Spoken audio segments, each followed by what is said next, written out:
श्री सच्चिदानंद सद्गुरु साईनाथ महाराज की जय। सद्गुरु श्री साईनाथ शरद बाबूजी की जय।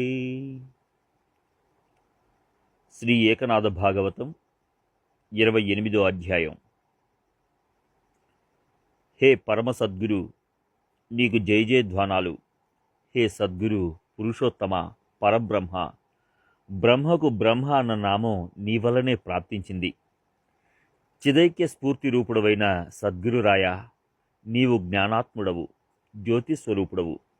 హే చిన్మూర్తి, నీవు విశ్వమంతా చిద్రూపంగా నిండి ఉన్నావు. సత్క్షేత్రి సత్పాత్ర, హే సదైకాక్షర సద్రూప సన్మాత్ర, హే స్వానంద నిలయ సద్గురు స్వానందఘన, నీ వలన ఆనందానికి మాధుర్యం ప్రాప్తించింది. దేవశిరోమణి, హే దేవశ్రేష్ఠ, సకల దేవతలు నీ చరణాలను ఆశ్రయిస్తారు. హే జీవాది జీవ, నీకు నమస్కారం. హే శివాది శివ, హే దేవాది దేవ, హే అభినవ గురురాయ సుఖ సంపన్న సుఖ నిధాన సుఖైక్యఘన సద్గురు, నీకు జయ జయధ్వానాలు. నీ వల్లనే సుఖానికి సుఖం ప్రాప్తించింది. నీ బోధ వల్లనే ఆత్మసుఖం ఆత్మజ్ఞానం యోగులకు బ్రహ్మత్వం లభించింది. నీ వంటి సమర్థుడు నీవొక్కడివే. నీవు అనంతుడవు. నీ కృపను వర్షించి నీ భక్తులకు ఆత్మస్వరూప బోధ చేస్తావు. ఆ బోధతో దైవత్వం భక్తిత్వం అన్న ద్వైత భావం నశించిపోతుంది. ప్రతిగా అద్వైత భావంతో ఆత్మపూజ చేయించుకుంటావు. గంగానది సముద్రంలో కలువగానే సముద్రమైనట్లు నీ భక్తుడు నీతో ఏకరూపుడవుతాడు. ఏకత్వ భావంతో భక్తిగా సేవిస్తే నీవు ప్రసన్నుడవై శిష్యునికి ఆత్మజ్ఞాన సంపత్తిని అర్పిస్తావు. నీ శిష్యునికి ఆత్మరూపంతో గురుత్వాన్నిచ్చి శ్రేష్ఠునిగా చేస్తావు. ఆ చమత్కారం ఎంతో ఆశ్చర్యకరం. అది తర్కానికి అందదు. అది వేద శాస్త్రాలకు అతర్క్యం. దానిని గురించి వేదం రాత్రింబవళ్ళు వాదం చేస్తుంటుంది. అటువంటి నీ అలౌకికమైన దివ్య జ్ఞానాన్ని సచ్చిష్యునికి క్షణంలో బోధపరుస్తావు. వేద వేదాంతాలను కోట్లాది పారాయణాలు చేసినా నీ తత్వజ్ఞానం అంతుపట్టదు. అది అగమ్యం అగోచరం. చాలామంది తమకు ఆత్మజ్ఞానం కలిగిందని చెబుతారు. అనేక రకాలుగా కుయుక్తులతో సమర్థించుకోవాలని చూస్తారు. కానీ చిలుక సుభాషితాలను వల్లించినట్లు వారి మాటలు వ్యర్థం. ఆత్మజ్ఞానం కలిగించే నీ శక్తి అగమ్యం. నీ కృపాదృష్టి సోకితే అగమ్యమైన జ్ఞానం సుగమమవుతుంది. అగమ్యమైనది శ్రీ భాగవతం. అందులో ఏకాదశ స్కందం అత్యంత గహనం. నీవు సమర్థుడవు కృపాళువు అయినందున దాని భావాన్ని యథాతథంగా ప్రాకృత భాషలో నాచేత చేయించావు. పెరుగును చిలికి వెన్నంతా తీసి ఆ వెన్న ముద్దను తల్లి పిల్లవాని చేతిలో పెట్టినట్లు చేశాడు జనార్దన స్వామి. వేదశాస్త్రాలను మధించి వ్యాస మహర్షి భాగవతమనే నవనీతాన్ని వెలికితీశాడు. ఆ భాగవత మదితార్థమే ఈ ఏకాదశ స్కందం. ఏకాదశ స్కంధంలోని అమృతమయ మాధుర్యం నాకు అర్థం కాలేదు. అందుకని జనార్దన స్వామి దానిని మధించి సారాన్ని వెలికితీశాడు. నేను నోట్లో వేసుకోగా దానిలోని మాధుర్యం బోధపడింది. ప్రాసాదికమైన ఆ అమృత మాధుర్యాన్ని ప్రీతితో సేవించినందున ఏకదాటిగా భావాన్ని రాయగలిగాను. అందుకని ఆ ఏకాదశ స్కంధంలోని టీకను రాసేది ఏకనాథుడను నేను ఒక్కడినే కాదు. ఒకరిలో ఒకరం కలిసినందున ఈ గ్రంథం పూర్తయింది. జనార్దన స్వామి ఏకనాథుని ఏకత్వంలో స్థిరం చేసి ఈ ఏకాదశ స్కంధానికి భావాన్ని పూర్తి గావించాడు. ఏకనాథునిలో ఏకత్వం విలీనమైంది. భోజనంలో తీపి పదార్థం లాంటిది భాగవతంలోని ఏకాదశ స్కందం. దానిలోని ఈ 28వ అధ్యాయం రసవంతం అమృతమయం. శరీరంలోని అవయవాలలో శిరస్సు శ్రేష్టమైనట్లు ఈ అధ్యాయం ఏకాదశ స్కందానికే తలమానికం. అందులోని వివరణ శుద్ధ బ్రహ్మానంద స్వరూపం, బ్రహ్మ సుఖానికి నిలయం. ఉద్ధవుడు ప్రశ్నించకనే దీనిని స్వేచ్ఛగా దేవాది దేవుడైన శ్రీకృష్ణుడు బోధ చేశాడు. ఆత్మజ్ఞానం పొందితే ఉద్ధవునికి జ్ఞానాభిమానం కలుగకుండా శ్రీకృష్ణుడు గుణదోషాల ప్రభావాన్ని వివరించసాగాడు. జ్ఞానాభిమానం, గుణదోషాల ప్రభావం. గుణదోషాలు ఉంటే జ్ఞానం క్షీణిస్తుంది. జ్ఞానాభిమానం సాధకునికి హాని కలిగిస్తుంది. ఆ అభిమానం వలన సదాశివుడు కూడా జీవత్వాన్ని సహించవలసి వచ్చింది. గుణదోషాలు చూడసాగితే ఈశ్వరుడు బాధలలో చిక్కుకుంటాడు. ఇక సామాన్య మానవుల మాటేమిటి? అహంకారంతో జీవునికి ముక్తి ఎలా ప్రాప్తిస్తుంది? అలా గుణదోషాలను చూడడం అనర్థకారకం. తల్లి బిడ్డ హితం కోసం ప్రేమతో అన్నీ చేసినట్లు ఉద్ధవునికి ఆత్మజ్ఞాన ప్రాప్తి కలుగాలని శ్రీకృష్ణుని హృదయంలో కరుణ ఉత్పన్నమైంది. ఉద్ధవుడు యదువంశంలో జన్మించాడు. యాదవులు ఋషి శాపం వలన నాశనం కావలసి ఉన్నది. ఆత్మజ్ఞానం పొందితే శాపం బాధ ఉండదు. అందుకని దేవాదిదేవుడు ఆయనకు బ్రహ్మ సమన్వయం అంటే బ్రహ్మ సర్వత్రా సమరూప వ్యాపకతను వివరిస్తున్నాడు. ఉద్ధవుడు తన చెంతనే ఉంటే ఋషి శాపానికి బలైపోతాడని శ్రీకృష్ణుడు ఆయనను బ్రహ్మసుఖంలో ఉంచడానికి ఇష్టపడ్డాడు. తన నుండి దూరంగా వెడితే ఉద్ధవునికి వియోగ బాధ కలుగకూడదని సర్వవ్యాపకతను ఉపదేశిస్తున్నాడు. సర్వవ్యాపకత. నింద, స్తుతి. నిశ్శబ్దం నుండి శబ్దాన్ని, నిశ్వాసం నుండి వేదాలను సృష్టించిన శ్రీకృష్ణుడు ఉద్ధవుని హితం కోసం పవిత్రమైన జ్ఞానాన్ని బోధిస్తున్నాడు. సంసారంలో ప్రముఖంగా 3 గుణాలున్నాయి. ఆ గుణాల వలన లోకులు 3 విధాలుగా ఉంటారు. అవి శాంతం, దారుణం, మిశ్రమం అనే వివిధ స్వాభావిక కార్యాలు. ఆ కర్మలను నిందించడం, స్తుతించడం చేయకూడదు. ఒకడిని మంచిగా పొగిడితే రెండవ వానికి చెడు అన్న భావన కలుగుతుంది. 5గురు కలిసి ఉండగా ఒకరిని స్తుతిస్తే మిగతా 4గురిని నిందించినట్లే. ఎడమ, కుడి 2 భాగాలు ఒకే శరీరానికి సంబంధించినవైనట్లు ప్రకృతి పురుషాత్మకమైన ఈ జగత్తు చిద్రూపంగా ఏకరూపంతో ఉంటుంది. ఈ జగత్తు బ్రహ్మస్వరూపమైనందున ప్రాణులను నింద, స్తుతి చేయవద్దు.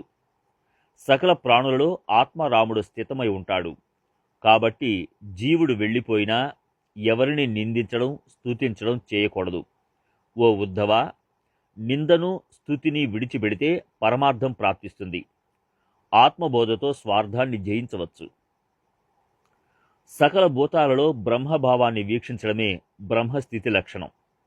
దానివలన అపాయం సంభవించదు. భగవద్భావాన్ని దృఢంగా పెంపొందిస్తే అపాయమే ఉపాయమవుతుంది. అప్పుడు విఘ్నాలకు తావుండదు. ఆ స్థితిని త్యజించి నేను జ్ఞానిని అని గర్వపడినా, నిందాస్తుతి చేసినా అనర్థంలో చిక్కుకుంటాడు. నేను సర్వజ్ఞుడను అన్న జ్ఞానాభిమానంతో జగత్తులోని గుణదోషాలను చూడటం, ముఖ్యంగా బ్రాహ్మణులను దూషించడం, ఇతరులు చేసే స్వాభావిక కర్మలను నిందించడం అధర్మం. హనుమంతుడు మహాజ్ఞాని అయినా కోతి చేష్టలు మానలేదు. నారదుడు జ్ఞాన సంపన్నుడైనా, శ్రేష్ఠులకు పూజనీయుడైనా కలహాలు పెట్టడమనే స్వభావం అనివార్యమైంది. విష్ణువాహనమైన గరుడు తన స్వామి ముందు రోజంతా చేతులు జోడించి నిలబడే ఉంటాడు. కానీ పాములను తినడం మానలేదు. అలా ఇవన్నీ స్వాభావిక కర్మలు. అవి త్రిగుణాత్మకమైనవి. గుణానుసారం కర్మలను ఆచరిస్తూ జగత్తులో ఏకాత్మతను చూడడమే అసలైన బ్రహ్మస్థితి. దానిని విడిచి గుణదోషాలను చూడసాగితే తన నాశనానికి తానే కారకుడవుతాడు. అతను సజ్జనుడిలోనూ గుణదోషాలను శోధిస్తాడు. జ్ఞానాభిమానం నిందాస్తుతులను ఉత్పన్నం చేస్తుంది. అభిమాన స్వభావం విద్వాంసులలో అధికంగా విజృంభిస్తుంది. అది గుణదోషాలను చూపించి నింద, స్తుతిని ఉత్పన్నం చేస్తుంది. తన ప్రవృత్తికి అనుకూలంగా ఉంటే స్తుతిస్తారు, ప్రతికూలంగా ఉంటే నిందిస్తారు. నిందాస్తుతులు ఉద్భవిస్తే భేదభావం ఉద్రిక్తమై పరమార్థాన్ని నాశనం చేస్తుంది. నింద చెంత అనర్థం పొంచి ఉంటుంది. అది తప్పదు. దానికి ప్రత్యామ్నాయం లేదు. పరమార్థానికి విఘాతం కలిగించేది వెంటనే శరీరంపై ప్రభావం చూపుతుంది. భేదభావం మిథ్య. ఈ విషయంగా పరమార్థాన్ని దృఢం చేసుకోవడానికి శ్రీకృష్ణుడు స్వప్న దృష్టాంతాన్ని వివరిస్తున్నాడు. రజోగుణం నుండి ఇంద్రియాలు, తమోగుణం నుండి తన్మాత్ర విషయాలు జనించాయి. ఈ ఇంద్రియాలు నిద్రావస్థలో విషయాలను సేవించి నిశ్చలమవుతాయి. జాగృతిలో జాగృతి, దాని అభిమాని అయిన విశ్వం రెండూ లుప్తమవుతాయి. మిథ్యా ప్రపంచమనే స్వప్నంలో తైజస్సు అంటే సూక్ష్మ దేహాభిమానం విస్తారమవుతుంది. స్వప్నంలో స్థూల దేహం నిశ్చలంగా ఉంటుంది. మనసు ఈ ప్రపంచమంతా విస్తరిస్తుంది. అదే త్రిభువనాలలో సకల జీవరాశులను ఉత్పన్నం చేస్తుంది. ఆ స్వప్నాన్ని ప్రత్యక్షంగా పరిగిస్తే ఉత్పత్తి, స్థితి, లయలు, జనన మరణాలు సర్వం మిథ్య అయినట్లు అజ్ఞానం దీర్ఘ స్వప్నం లాంటిది. అహంకారం దానిని వ్యర్థంగా విస్తారం చేస్తుంది. అందులో జనన మరణాలు మిథ్య. నీవు పరిపూర్ణ బ్రహ్మవు. నీ ఆత్మస్వరూపంలో భేదం ఉండదు. శుభాశుభాలు నిన్ను స్పృశించలేవు. ప్రపంచ స్వరూపమే మిథ్య. బీడు భూమిలో ఎండమావి అభాస కలిగినట్లు ప్రపంచాభాస కూడా మిథ్య. అందులో గుణ దోషాలను ఎంపిక చేయడం అజ్ఞానంలో మునిగిపోవడమే. ఈ ప్రపంచంలో వినడం, చూడడం, రుచిని గ్రహించడం, స్పృశించడం, ఇవ్వడం, తీసుకొనడం, నడవడం, మాట్లాడటం, కల్పన చేయడం ఇవన్నీ మిథ్య. అదేవిధంగా అహం, చింత, విచారం ఈ సర్వ వ్యవహారాలు మిథ్య. గోడ మీద రకరకాల చిత్రాలు కనబడినా అది గోడే అవుతుంది. అలా ఈ ప్రపంచమంతా ద్వైతంగా బాసిల్లుతున్నా అందులో అద్వైత వస్తువే గోచరిస్తుంది. సర్వత్రా బ్రహ్మ పరిపూర్ణంగా నిండి ఉన్నప్పుడు అందులో శుభాశుభాలేమిటి? అరటి బోదె పై చర్మాన్ని ఒలిస్తే అంతా బోలు ఉన్నట్లు దేహాది ప్రపంచం అంతా మాయగా మిథ్యగా ఉంటుంది. ఆ మిథ్యా ప్రపంచంలో శుభాశుభాలు కూడా మాయే. సత్యరూపుడైన పరబ్రహ్మ ఎక్కడివాడు అక్కడే ఉంటాడు. ఆయనలో శుభాశుభాలుండవు. శుభాశుభాలున్నాయనంటే అదంతా వాని కల్పన. ఆ కల్పనల భీతిలో మిథ్యా జనన మరణ చక్రంలో పరిభ్రమిస్తుంటాడు. జలంలో ఏ ప్రతిబింబం ఉండదు, కానీ అందులో చూసిన వానికి వాని ప్రతిబింబమే కనబడినట్లు ప్రపంచ స్వరూపం మనసులోని కల్పనల వల్ల భాసిస్తుంది. జలంలో తన ప్రతిబింబం చూసి తిలకం దిద్దబోయినట్లు దేహాభిమానం జీవుని నుదుటిపై తాండవిస్తుంది. లేదా తాను మాట్లాడిన మాటల ప్రతిధ్వనిలా అంతా మిథ్య అని తెలుస్తుంది. కానీ ఆ శబ్దం వీణులకు వాస్తవంలా భాసిస్తుంది. మూలంలో అది తాడైన భ్రమ వలన భయంకరమైన సర్పంలా భాసిస్తుంది. ఆ భయం వలన శరీరం కంపించి పెద్ద గందరగోళాన్ని సృష్టించినట్లు దేహాభిమానం వలన జీవుడు జనన మరణ సుడులలో చిక్కి కల్పాంతం దుఃఖాన్ని సహించవలసి వస్తుంది. ఆత్మ నుండి దేహాది భూతాలు నిర్మితమవుతాయని వేదం చెబుతున్నది. వేద రూపంగా నీవు ప్రసిద్ధుడవు. అలాంటప్పుడు ఈ మిథ్యావాదం ఎలా సంభవం అన్న ఉద్ధవుని సందేహాన్ని నివృత్తి చేయడానికి శ్రీకృష్ణుడు సమాధానమిస్తున్నాడు. మిథ్యావాదం. ప్రపంచం ప్రత్యక్షంగా కనబడుతున్నందున మనసు అయోమయంలో పడుతుంది. అందుకని ప్రపంచం ఆత్మస్వరూపానికి అభిన్నమని వేదం ఉపదేశించింది. విత్తనంలో చెరకు దాగి ఉంటుంది. అది కాండం రూపంలో పెరిగినట్లు ప్రపంచం బ్రహ్మ వలన ఆ రూపం చెందింది. బంగారంతో ఆభరణాలు చేస్తే బంగారం ఆ రూపంలో ఉంటుంది. ఆ ఆభరణాలను విరిచినా మూలంలో బంగారం స్థిరంగానే ఉన్నట్లు నువ్వులతో బొమ్మను తయారు చేస్తే నువ్వులు దాని అవయవాల రూపంలో శోభిస్తాయి. బొమ్మను విరిచినా విరవకపోయినా నువ్వుల రూపంలో శోభించినట్లు ప్రపంచం ఉత్పత్తి, స్థితి, లయావస్థలు పొందిన ఆది, మధ్య, అంతంలో ఒకే తత్వం నిండి ఉంటుంది. ఇక్కడ బాసిల్లే చరాచరాలన్నింటికీ ఆత్మను నేనే. నేను తప్ప ఈ జగత్తులో అణుమాత్రం స్థలం వేరే లేదు. అలా ఈ జగత్తులో సృష్టించబడేది సృష్టించేవాడు, పాలించబడేది పాలించేవాడు, సంహరించబడేది సంహరించేవాడు సర్వం భగవంతుడనైన నేనే. ఉత్పత్తి స్థితి లయలనే 3 విధాలుగా ప్రపంచం బాసిలినా వీటన్నింటికీ అధిష్టానాన్ని భగవంతుడనైన నేను తప్ప వేరెవరూ లేరు. ఎండమావిలో సూర్యుడు తడిసిపోయినట్లు నాపై ప్రపంచం బాసిల్లుతున్నట్లున్నా నేను ప్రపంచంలో లేను. ఆకాశం నీలంగా కనబడుతున్నా అందులో నీలం లేనట్లు 3 విధాలుగా ప్రపంచం కనబడుతున్నట్లున్నా అదంతా మిథ్య. జగత్తు ప్రత్యక్షంగా కనబడుతున్నప్పుడు మిథ్య అని ఎలా అనగలం అన్న అనుమానం కలిగితే సమాధానం చెబుతాను విను. ఆధ్యాత్మ, అధిదైవ, అధిభూత అని 3 విధాలుగా జగత్తును మాయ నిర్మించింది. అవి నాపై మిథ్యగా బాసిల్లుతాయి. అవి త్రిగుణాత్మకమైనవి. నా జ్ఞాన విజ్ఞానాన్ని సాధు సత్పురుషులు పొందారు. ప్రపంచ భాష మిథ్య అనేది జ్ఞానంలో ముఖ్య జ్ఞానం. ఈ జ్ఞానం కలిగిన వారు సర్వ ప్రాణులలో సమభావం కలిగి ఉంటారు. అందుకని వారు ప్రాణులలో గుణం, అవగుణం, నింద, స్తుతి గురించి మాట్లాడరు. సూర్యుని వలె సమభావంతో వ్యవహరిస్తారు. ఉత్తరాన బదరికాశ్రమంలోనైనా, దక్షిణాన సేతుబంధనం గావించిన రామేశ్వరంలోనైనా సూర్యుడు సర్వులకు అభిముఖంగానే ఉంటాడు. తూర్పున ఉన్నవారికి సూర్యుడు సముఖంగా, పడమర ఉన్నవారికి విముఖంగా ఉండడు. అలా నేను అందరికీ సముఖుడను, విముఖుడను కాను. సూర్యుడు తన సామర్థ్యంతో చీకటిని పారద్రోలి ప్రాణులను కలుస్తాడు. అలా ఈ జగత్తులోని గుణదోషాలను పారద్రోలి సాధువులు సర్వత్రా సంచరిస్తారు. ఈ జ్ఞాన లక్షణమే పూర్ణ సిద్ధాంతం. అందుచేత ముముక్షువులు దానిపై లక్ష్యముంచి సాధించాలి. దేహ లోభం. పుట్టిన ప్రతిదీ నశిస్తుంది. దానిపై ఆసక్తిని వీడి ఆ విషయంలో ఉదాసీనుడవై విరక్తుడవై ఉండాలి. 7వ దినాన చనిపోయిన బాలునికి 12వ దినం చేసుకోరు. కానీ నశ్వరమైన దేహం పెరుగుతున్నదని మూర్ఖులు ఆనందంగా వేడుక చేసుకుంటారు. దేవుడు ఉత్పత్తి లయలను ప్రమాణంగా తీసుకుని వివరిస్తున్నాడు. మనం ప్రాణుల జనన మరణాలను నిత్యం వీక్షిస్తుంటాము. విశ్లేషించి చూస్తే మేరు పర్వతం, భూమి మొదలైన గోచరమయ్యేవన్నీ ప్రళయకాలంలో నశించిపోతాయి. నా అష్టదా ప్రకృతులు, జీవభావమంతా నశిస్తాయని శృతి ఘోషిస్తుంది. చివరకు జడ వికారభూయిష్టమైనవన్నీ నశిస్తాయి. దీనివలన జగత్తు నశ్వరమని తెలుస్తున్నది. తండ్రి గతిస్తే పుత్ర పౌత్రులందరూ సంస్కారం చేస్తారు. కానీ తమ మరణాన్ని గురించి చింతించరు.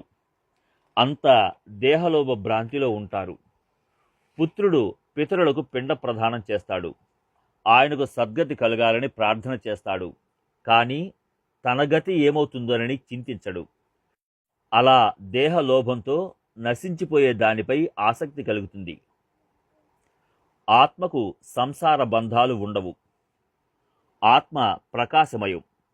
ప్రపంచం జడం, మూఢం, అజ్ఞానమయం అన్న మాటలు విని ఉద్ధవుడు దేవుని ఇలా ప్రశ్నిస్తున్నాడు. ఆత్మ నిత్యముక్తమైనందున జ్ఞానస్వరూపం. దానికి సంసార బంధం లేదు. దేహం జడం, మూఢం, అజ్ఞానమయం. అందువలన దానికి ఈ సంసారం సంభవం కాదు. శ్రీకృష్ణ, సంసార బంధం ఎవరికి హానికరమవుతుంది? సంసారమే లేదు అని అంటే మరి ఈ జగత్తు ప్రత్యక్షంగా గోచరిస్తుంది కదా. ఆత్మకు సంసార బంధాలు ఉండటానికి వీలు లేదు. ఆత్మ నిత్యముక్తం, చిత్స్వరూపం. దానిని గుణాలు, నిర్గుణాలు స్పృశించలేవు. దాని చెంత కర్మలు, పాపపుణ్యాలకు స్థానం లేదు. పరా మొదలైన వాక్కులు ఉచ్చరించలేనందున ఆయనను పరాత్పరుడన్నారు.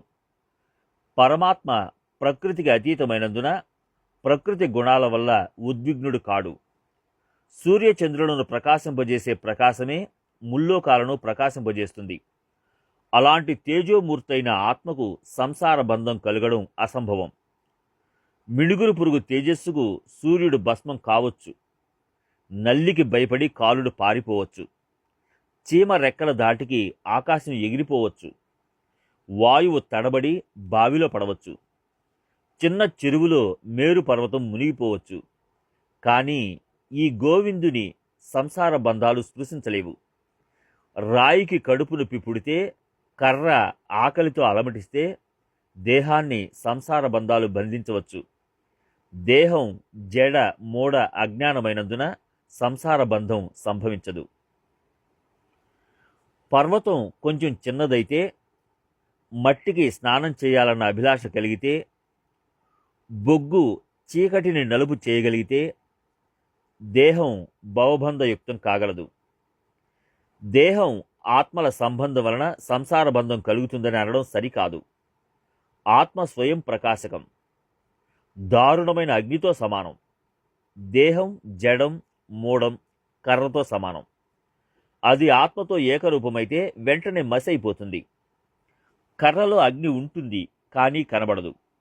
కానీ కర్రలు ఒకదానితో ఒకటి రాసుకుంటే అగ్ని వెలువడి ఆ కర్రలను కాలుస్తుంది. అలాగే ఆత్మ దేహంలో ఉంటుంది కానీ దేహరూపమై ఉండదు. జ్ఞానరూపంగా దేహాన్ని ప్రకాశింపజేస్తుంది.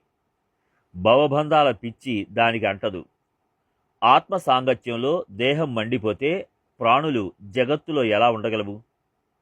ఛాయా మండపంలో అందమైన పరదా మీద దివ్యల వెలుగులో కాగితపు బొమ్మలు గిరగిరా నాట్యం చేస్తుంటాయి. కానీ దివ్య తగిలితే అవి కాలి బూడిదైపోతాయి. అలాగే ఆత్మ సామర్థ్యంతో జీవుడు ప్రారబ్ధానుసారం ప్రవర్తిస్తుంటాడు. కానీ ఆత్మ తన స్వరూపంలో స్థితమైతే ఒక్క ప్రాణి మిగులదు. ఆత్మను ధ్యానిస్తే సంసారాభాస ఉండనప్పుడు భిన్న భిన్న ఆకారాలతో బద్ధుడైన జీవుడు ఎలా ఉండగలడు? అలా అవలోకిస్తే సంసార బంధం నాకు మిథ్యగా తోస్తుంది. సంసార బంధానికి అక్కడ తావు లేదు. ఆత్మ దేహం రెండింటిలో భవబంధాలు ఉండవు. అందుకని అవి మిథ్య. వాటికి ఎక్కడా ఆశ్రయం ఉండదు. నాకు సంసార బంధం మిథ్య అని రూఢిగా తోస్తున్నది. ఆత్మకు భవబంధాలు లేవు. చివరకు దేహంలోనూ అవి గోచరించవన్న విషయం బోధపడని వానికి భవబంధాలుంటాయని హరి బోధ చేస్తున్నాడు. సంసారం సత్యమా? వర్ణాశ్రమాలకు అతీతుడు, బంధ మోక్షాలకు అలిప్తుడు, దేహ ద్వంద్వాలను స్పృశించని వాడైన శ్రీహరి ఉద్ధవుని మేలు కోరి ఇలా అంటున్నాడు. ఉద్ధవ, స్థూలం బలహీనం పసిమి నలుపు అనేవి దేహధర్మాలు. మెల్లకన్ను మూగ చెవుడు అనేవి ఇంద్రియ ధర్మాలు. దప్పిక ఆకలి మొదలైనవి ప్రాణధర్మాలు. క్రోధ లోభాదులను మనోధర్మాలని అంటారు. సత్వగుణం వలన జాగృతి, రజోగుణాన స్వప్నస్ఫూర్తి, తమోగుణాన జడమైన సుషుప్తి కలుగుతాయి. దేహానికి మరణం ప్రాప్తిస్తే చనిపోయాను, జన్మిస్తే పుట్టాను. ఇంద్రియ సుఖాలను సేవించేటప్పుడు విషయ సుఖాలను అనుభవిస్తున్నానని భావిస్తారు. స్వర్గ నరక భోగం దేహాత్మత వలన నిజమనిపిస్తుంది. ప్రాణం ఆహారం అడిగితే అగ్ని భక్షించినా చిదాత్మ సాక్షి అయినందున తాను భుజించానని భావిస్తుంది. ఈ ధర్మాలన్నీ నావేనన్న భ్రమలో జీవుడు ఉన్నంత వరకు మిథ్యారూపమైన ఆ దుర్గమ సంసారంలో విషయ భ్రమలకు గురవుతుంటాడు. వాటి ఫలితం దుర్భరంగా ఉంటుంది. అవిశ్రాంతంగా జనన మరణాలు, స్వర్గ నరకాలు, పాపపుణ్యాలు సర్వం నిజమన్న భ్రమలో ఉంటాడు. సంసారం మూలం లేనిది, కానీ అది భ్రమ అనే ఫలాలను ఇస్తుంది. అవివేకులకు అది ప్రబలమై సుఫలితంగా భాషిస్తుంది. దేనికి సరైన అర్థం లేదో అది అనర్థం.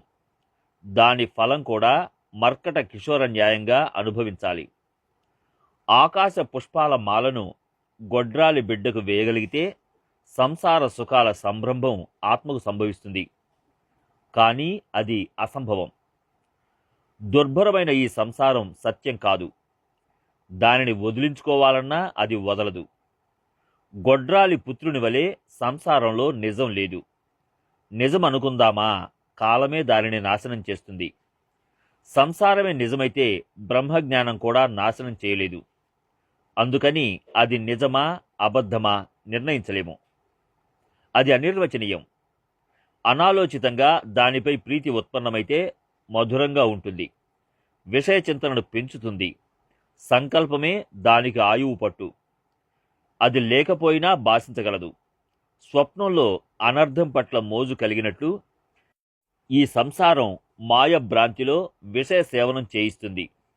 విషయ సేవనం వలన విషయాల పట్ల ధ్యాస పెరుగుతుంది. విషయ ధ్యాస వలన భవబంధాలు మరింత దృఢమవుతాయి. జీవన్ముక్తుడు. విషయ సేవన వలన జీవునికి భవబంధాలు దృఢమైతే ఆ విషయాభాష జీవన్ముక్తునికి కూడా దైవయోగం వలన సహించక తప్పదు. జీవన్ముక్తునికి విషయ ప్రాప్తి కలిగితే ముక్తి నశిస్తుందన్న సందేహం కూడా రాదు. సజ్జనులు గాని అజ్ఞానులు గాని విషయ సేవన చేస్తే దాని అనుభవం వేరుగా ఉంటుంది. స్వప్నంలోని విషయాలు స్వప్నంలోనే నిజమనిపిస్తాయి. కానీ మెలకువ వస్తే వాటిలో సత్యం గోచరించదు. అలా అజ్ఞానంతో విషయ సేవన చేస్తే మనసు విషయాసక్తమవుతుంది. కానీ ఆ విషయాలు జీవన్ముక్తునికి మిథ్య అని తెలుస్తాయి. నాటకంలో నటులు ఆలు మగల్లా నటించినట్లు ముక్త పురుషుడు తన ఇంటిలో వసిస్తాడు. చిన్న పిల్లలు బొమ్మలతో ఆటలాడుతుంటారు. ఒక చేతిలో తులసి ఆకును తీసుకుని దానికి ఇది వడ, రొట్టె, పాయసం, నెయ్యి మొదలైన పేర్లను పెడతారు. ఒకే దానితో అనేకాన్ని కల్పన చేస్తారు. అలా జీవన్ముక్తునికి జగత్తులో పరబ్రహ్మ ఒక్కడే గోచరిస్తాడు. లోకులు రకరకాల కల్పనలు చేసినా అనేకత్వం గోచరించదు. దేహాభిమానం దృఢమైతేనే నేను, నాది అనే విషయ స్ఫురణ ఉంటుంది. అదే సంసార బంధానికి కారణం. దేహాభిమానం వలన కోట్లాది దుఃఖాలు సంభవిస్తాయి. దాని గుణ కార్యాల సారాంశాన్ని శ్రీకృష్ణుడు వివరిస్తాడు. దేహాభిమానం, గుణాలు. దేహాభిమానం ఏకత్వంలో అనేకత్వాన్ని ఉత్పన్నం చేసి ఇష్టాయిష్టాలను జగత్తంతా వ్యాపింపజేస్తుంది. ఇష్టమైనవి నశిస్తే దుఃఖిస్తాడు. అదే శోకం. ఇష్టమైన విషయాలు లభిస్తే హాయిగా ఉంటాడు. అదే హర్షం. జీవునికి కలిగే ఆందోళనే భయం. తన విషయాలలో అడ్డుపడే వారిని తొలగించాలనుకోవడం క్రోధం. కోట్లాది ధనరాశులున్నా ఒక్క పైసా కోసం ప్రాణం విడవడానికి కూడా సిద్ధపడేవాడే కృపణుడు. వాని చేతలను లోభ సంకెళ్ళు అంటారు. కర్మాకర్మలను హితాహితాలను ఆలోచించకుండా విషయాలపై మోజు పడడం మోహం. విషయాలను పదే పదే స్మరించడమే స్పృహ. అలా గుణాలకు, జనన మరణాలకు, ఆత్మకు సంబంధం లేదు. అదంతా దేహాభిమానం వల్లనే జరుగుతుంది. జాగృతి, స్వప్నాలలో ఈ దేహాభిమానం ఉన్నందున గుణాలు గోచరమవుతాయి. కానీ సుషుప్తిలో గుణాలు కనపడవు. వృత్తి నిర్భిమానమైనప్పుడు జనన మరణాది గుణాలు ఉద్భవించవు. గుణాలకు ఆలవాలం అభిమానమే. జలం పైన, భూమిపైన కూడా గాలి వీస్తుంది. కానీ జలం పైన అలలు లేస్తాయి. భూమిపైన అలలు ఉండవు. అలలు లేవడం అనే ధర్మం నీటిలో ఉన్నట్లు దుఃఖం మొదలైన కోట్లాది గుణాలు అహంలో వసిస్తాయి. అందువలన అహంకారం జడంగా, బద్ధంగా ఉంటుంది. ఇప్పుడు అహంకారం కలిగిన జీవునికి ముక్తి ఎలా లభిస్తుందో శ్రీకృష్ణుడు వివరిస్తాడు. అంత్యజుని వలన అపవిత్రమైన వారిని గంగాజలం పవిత్రం చేస్తుంది. కానీ అదే గంగాజలం అంత్యజుని పవిత్రం చేయడానికి ఉపయోగపడనట్లు అహంకారం త్యజిస్తే జీవుడు ముక్తుడవుతాడు. కానీ అహంకారికి ముక్తి కల్పాంతంలో కూడా సంభవించదు. ఆత్మ అనంతం, అపారం, జ్ఞానమయం, మాయాతీతం, పరిపూర్ణం. ఆత్మ మాయను అధిష్ఠించినప్పుడు అంతరాత్మ అంటారు. అది మాయలో వ్యాపించి అనంతమైనప్పుడు పరమేశ్వరుడు అంటారు. ఆయన మాయకు నియంత అయినందున ఈశ్వరుడని సంబోధిస్తారు. ఆత్మ అజ్ఞానంలో ప్రతిబింబించినప్పుడు జీవుడైంది. అదే దేహధ్యాసలో ప్రబలమైనప్పుడు అహంకారమైంది. ఆ అహంకారం సంకల్ప వికల్పాలు, ఉపాధుల కలయికతో మనసైంది. మనసుకు చైతన్యం కలిగించడానికి అహంకారం దశేంద్రియాలై ఆ ఇంద్రియాల ఆధారంగా పాపపుణ్యాల చమత్కారంగా సుఖదుఖాల అనుభవ సముదాయంగా దేహాకారం ధరించింది. ఆ దేహ కారణంగా సత్వరజస్తమాలనే 3 గుణాలు ఏర్పడ్డాయి. గుణాలు ఉద్విగ్నం కావడానికి 5 విషయాలు, విషయసుగాది క్రియాకర్మలు, స్వధర్మం తానే అయింది. 3 గుణాల ఉత్పత్తికి కారణం మహత్తత్వం, సూత్ర ప్రధానం. అలా సకల సంసారమంతా నిండి ఉన్న ఈశ్వరుడు తానైంది. ఆ సంసారానికి ఆశ్రయమైనట్టి ప్రకృతి గుణసామ్యంతో తానే అయింది. అలా ఉత్పత్తి, స్థితి, ప్రళయం గావించే ఉద్విగ్న శక్తి అయిన కాలుడు తానే అయింది. ఆ కాలుడు స్వశక్తితో జీవనాన్ని ఉత్పత్తి, పాలన, లయం కూడా చేస్తాడు. అలాగా ఎన్ని ఆవృత్తాలు చేస్తాడో లెక్కించలేము. ఆ విధంగా జగత్తంతా నిండి ఉన్నది పరబ్రహ్మమూర్తి ఒక్కడే. ఆయన లీలాశక్తితో సాకార స్థితి ప్రాప్తించింది. నేను విశ్వేశ్వరుడనైనా విశ్వరూపుడను. విశ్వంలోని సకల పదార్థాలు నేనే. అందుకని గోచరమవుతున్న పదార్థాల రూపాలన్నింటిలో ప్రకాశించేది ఆత్మే. నేను తప్ప అన్యమేదీ లేదన్న విశ్వాసం గలవాడే ధన్యుడు. నేనే వివిధ రూపాలలో వ్యక్తమైనాను అనడానికి వేదమే సాక్షి. విశ్వచక్షు అని శృతి నన్ను గానం చేస్తుంది. కానీ ఆశ్చర్యకరమైన విషయం, జీవుడు కల్పన వల్ల మోహితుడవుతాడు. దేహధ్యాసలో అహంకారం పెరిగి ముల్లోకాల్లో దేవుడు లేడంటాడు. ద్వైతాభాసతో జీవుడు అజ్ఞాని అవుతాడు. తనంత తాను మోహంలో పడ్డాడంటే దేహాభిమానం అంత దృఢమైందన్నమాట. దేహానికి దృఢాభిమానం కలగడం బద్ధ లక్షణం. దేహాభిమానం నశించడం ముక్త లక్షణం. దేహాభిమానం సమూలంగా మిథ్య. సంసార స్ఫూర్తి కూడా మిథ్య. దాన్ని నాశనం చేయడం ఎలాగో ఇప్పుడు ద్వారకాధీశుడు వివరిస్తున్నాడు. సంసార స్ఫూర్తిని నాశనం చేయడం ఎలా? ద్వైత భావంతో సంసార భాష నిర్మాణమవుతుంది. ఓ భక్త శ్రేష్ఠ, ఉద్ధవ, మనసు, వాక్కు, కర్మ, ప్రాణం ఇవి దేహానికి స్ఫూర్తినిస్తాయి. వాటికి మూలం లేదు. భేదం వలన అనేక విధాలుగా భాషించే ఆ సంసారం అనే తెర వివేకం జాగృతం కావడంతో మిథ్య అవుతుంది. విచిత్రంగా భాసిల్లే ఈ భావజాలమంతా ఆత్మ తప్ప అన్యం కాదు. ఆత్మ కంటే సంసారం భిన్నమైనదనేవారు అజ్ఞానులు. వారి దేహాభిమానం భేదభావాన్ని పెంపొందిస్తుంది. ఆ దేహాభిమానం వలన కర్మాకర్మల ఒత్తిడిలో జనన మరణాల రాశి, దుఃఖ సంకటాలను సహిస్తారు. దేహాభిమానం వలన దుఃఖం కలుగుతుంది. దాన్ని నివృత్తి చేయడానికి పశ్చాత్తాపం చెంది సద్గురువును మనసారా సేవించాలి.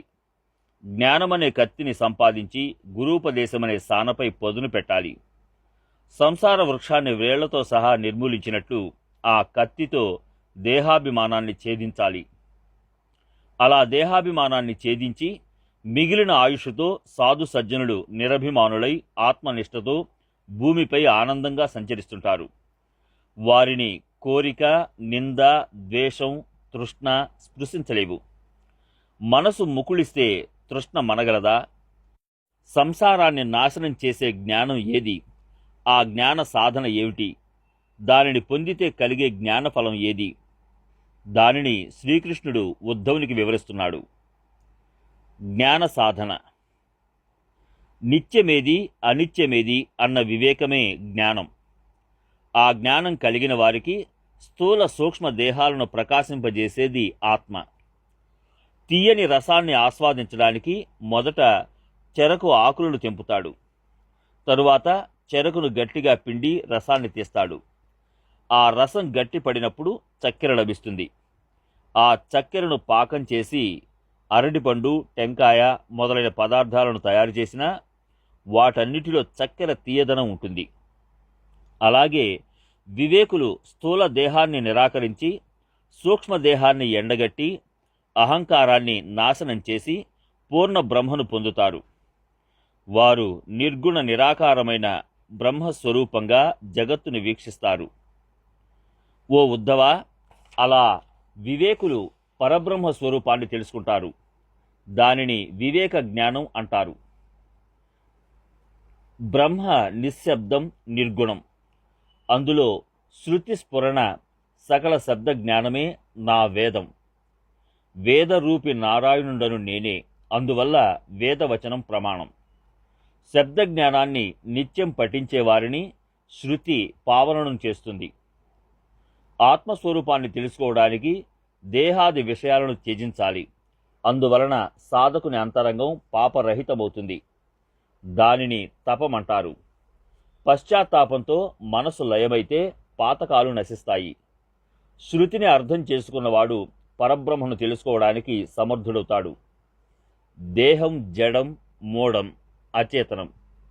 కానీ అందులో చైతన్య స్వరూపుడైన నారాయణుడున్నాడని తెలిసి అద్వైతంలో ఆనందిస్తాడు.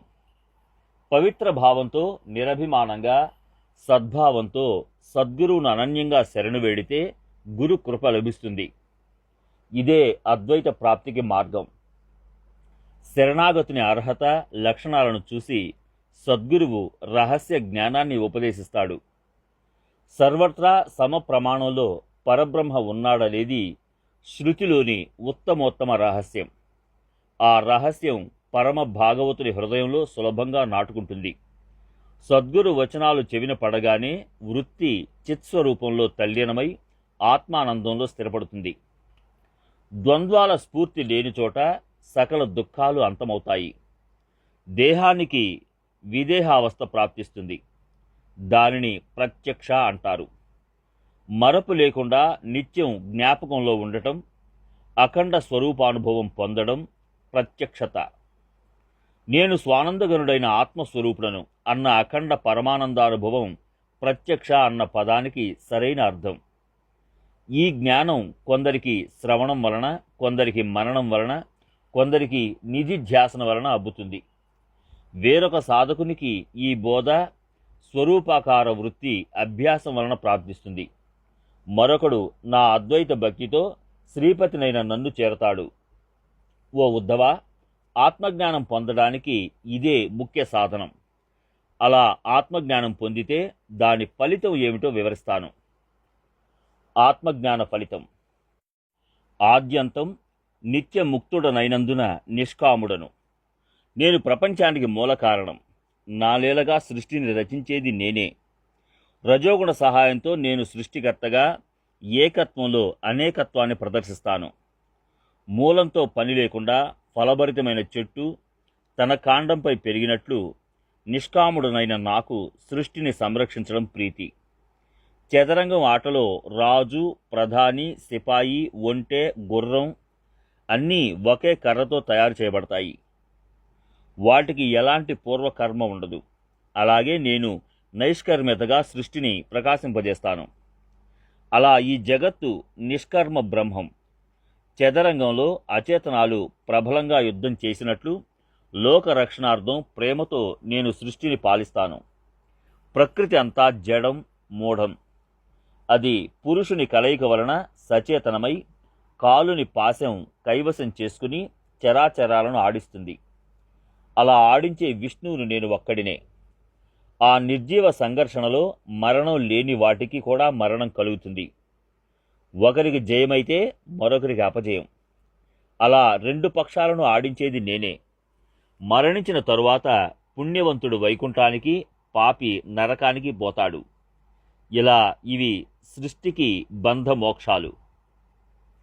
అలాగే నేను ఏకత్వం విడవకుండా ఆ ఆటలో లాగా ద్వైత భావాన్ని స్పృశించకుండా జగత్తును పాలిస్తాను.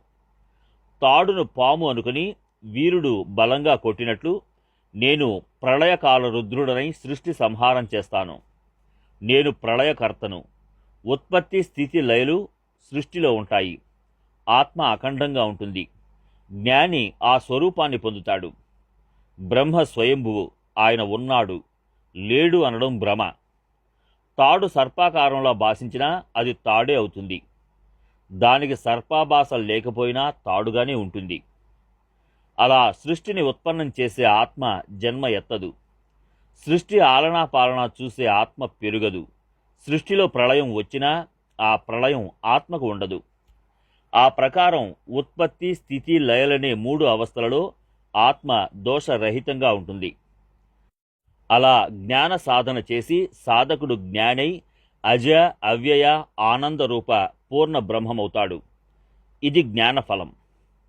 ఆ జ్ఞానఫలం ఒకసారి చేతికందితే ఉత్పత్తి స్థితి ప్రళయాలు వచ్చినా సరే ఆత్మస్వరూపం అఖండం పరిపూర్ణమవుతుంది.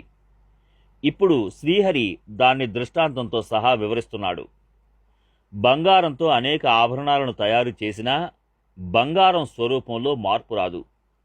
తిరిగి వాటిని బంగారంగా మార్చినా బంగారం పూర్వంలాగే ఉన్నట్లు ఉత్పత్తి స్థితి లయలు సంభవించినా నా స్వరూపం బ్రహ్మతో అవినాశిగా ఉంటుంది. నా స్వరూపం శుద్ధ పరబ్రహ్మం. అందులో నానా రకాల రూపాలు నామాలతో జగత్తు భిన్నంగా గోచరించిన బ్రహ్మ సర్వత్రా సమానంగా ఉంటాడు. సూర్యకిరణాలు సూర్యుని నుండి వేరుగానట్లు ఈ జగత్తు నా నుండి భిన్నంగా లేదు. సత్వగుణంతో జాగృతి, రజోగుణంతో స్వప్నం, తమోగుణంతో గాఢ మూఢ సుషుప్తి అవస్థలు ప్రాప్తిస్తాయి. అలా మనసు అవస్థలలో ఉంటుంది. కార్య కర్తృత్వ కారణమనే 3 విధాలుగా జగత్తు ఉంటుంది. కానీ అది సర్వత్రా సమంగా ఉంటుంది. మట్టి లేకుండా కుండ, దారపు పోగులు లేకుండా వస్త్రం ఉండనట్లు నాకంటే భిన్నంగా జగత్తు లేదు. ప్రకాశించేవన్నీ నా స్వరూపాలే. 3 గుణాలకు 3 అవస్థలకు అలిప్తంగా దృశ్యం, ద్రష్ట, దర్శనం మొదలైన అన్ని రకాల త్రిపుటిని ప్రకాశింపజేసే 4వ తురీయాన్ని నేనే. నేను సజ్జిద్గనుడను. ఆకాశం నీలం రంగులో భాషించినట్లు నాలో గుణావస్థలు భాషిస్తాయి. జాగృతి మొదలైన 3 అవస్థలలో జ్ఞానం అన్నింటా ఉన్నట్లుంటుంది. కానీ 4వదైన తురీయ జ్ఞానం గురించి విని ఉండము. అయితే 4వదైన తురీయ జ్ఞానం మిథ్య. దాని అర్థాన్ని స్పష్టంగా వివరిస్తాను. దేహాది ప్రపంచాంతంలో అంటే భూతాలలో లయించడం చూసి గుణావస్థలు కూడా అందులో లయం కాగా 4వ తురీయమైన నేను మిగిలి ఉంటాను. దానిని అనుభవంతో గ్రహించవలసిందే. అక్కడ శబ్ద పాండిత్యం, యుక్తి ప్రయుక్తులు, తెలివితేటలు, లక్ష్య లక్షణాలు ఎందుకు కొరగావు. సద్గురు కృప వల్లనే తురీయావస్థ ప్రాప్తిస్తుంది. జాగృతాది సకల శక్తులను, సుషుప్తి అవస్థలను తురీయంలో నేను ప్రకాశింపజేస్తాను. నేను తప్ప వాటిని భాషల్లో చేసేవారు ఎవరు? సుషుప్తిలో సాక్షేపంగా వసించే 4వ తురీయాన్ని నేనే. అదే నా సత్య స్వరూపమని వేదాలు నిర్ణయించాయి. నా స్వరూపం మినహా బాసిల్లేవన్నీ మిథ్య. ఈ విషయంగా శ్రీకృష్ణుడు ఆత్మజ్ఞాన బోధ చేస్తాడు. ఆత్మజ్ఞాన బోధ. జాగృతిలో కనబడేవన్నీ జాగృతిలోనే నశిస్తాయి. స్వప్నంలో బాసిల్లేవన్నీ స్వప్నంలోనే సమసిపోతాయి. జాగృతి స్వప్నాలు తమ తమ కార్యాలతో సహా సుషుప్తిలో లయమవుతాయి. సుషుప్తి కూడా జాగృతిలో ఉండదు. అలా ప్రపంచంలో నిజమైనది లేదు. ప్రపంచం సృష్టికి పూర్వం లేదు, ప్రళయకాలం తరువాత ఉండదు. మధ్యలో భాషించేవన్నీ మిథ్యాస్వరూపాలు. ప్రపంచం వలన నామరూపాల రాశి ఏర్పడుతుంది. అది ఆకాశంలోని గంధర్వ నగరంలా నశ్వరమైనందున మనకు ప్రత్యక్షంగా గోచరిస్తుంది. తండ్రి కళ్ల ముందే పుత్రుడు మరణం పాలైతే ఆ పుత్రుని చూసి తండ్రి శోకిస్తాడు. కాలాంతరంలో అన్నీ నశించిపోతాయి. కర్మాంతరాలు చేయడానికి కూడా ఎవ్వరూ మిగిలరు. సముద్రంలో అలలు పుట్టి గిడుతున్నట్లు నామరూపాలుగా కనబడేవన్నీ నశిస్తాయి. ప్రపంచం నామమాత్రం. చివరకు మిగిలేది పరమాత్మను నేను ఒక్కడినే. ఆ విషయం తెలియక జీవుడు సంసారం దుస్తరమని భావిస్తాడు. ఈ ప్రపంచాన్ని సృష్టించిన వాడే దానిని ప్రకాశవంతం చేస్తాడు. చివరకు తనలో లీనం చేసుకుంటాడు. జీవుడు ఆత్మస్వరూపంగా స్వస్వరూపంలో శాశ్వతంగా ఉంటాడు. గుల్ల పైభాగం వెండిలాగా ఉన్నా అది గుల్లే అయినట్లు ప్రపంచం బ్రహ్మకు అభిన్నంగా ఉన్నా ప్రపంచంలోని స్ఫురణ అంతా బ్రహ్మరూపమే. అయినా కొందరు ప్రపంచం బ్రహ్మ కంటే భిన్నమైందని భావిస్తారు. దేవుడు ప్రపంచాన్ని స్పృశించడు కదా అనే సంశయం కలుగవచ్చు. ఆ విషయంగా ఇప్పుడు వివరిస్తున్నాను. ప్రధానంగా మనసు దోషభూయిష్టమైనది. అది 3 గుణాలతో కలిసి లేని సంసారాన్ని చిత్ర విచిత్రాలుగా ప్రదర్శిస్తుంది. మనసు, బుద్ధి, చిత్తం, అహంకారం, వాటి అధిష్టాత్రి దేవతలు ఇవన్నీ సత్వగుణ దోషాలు. దశేంద్రియాలు మాత్రమే రజోగుణం నుండి ఆవిర్భవించాయి. పంచభూతాలు, పంచ విషయాలు తమోగుణం కలిసి లోకులను ఆకర్షిస్తాయి. గారడి వాని గారడిలా త్రిగుణాల మాయాజాలం మిథ్యగా బాసిల్లుతుంది. బ్రహ్మ కారణరహితుడు, స్వయం ప్రకాశకుడు.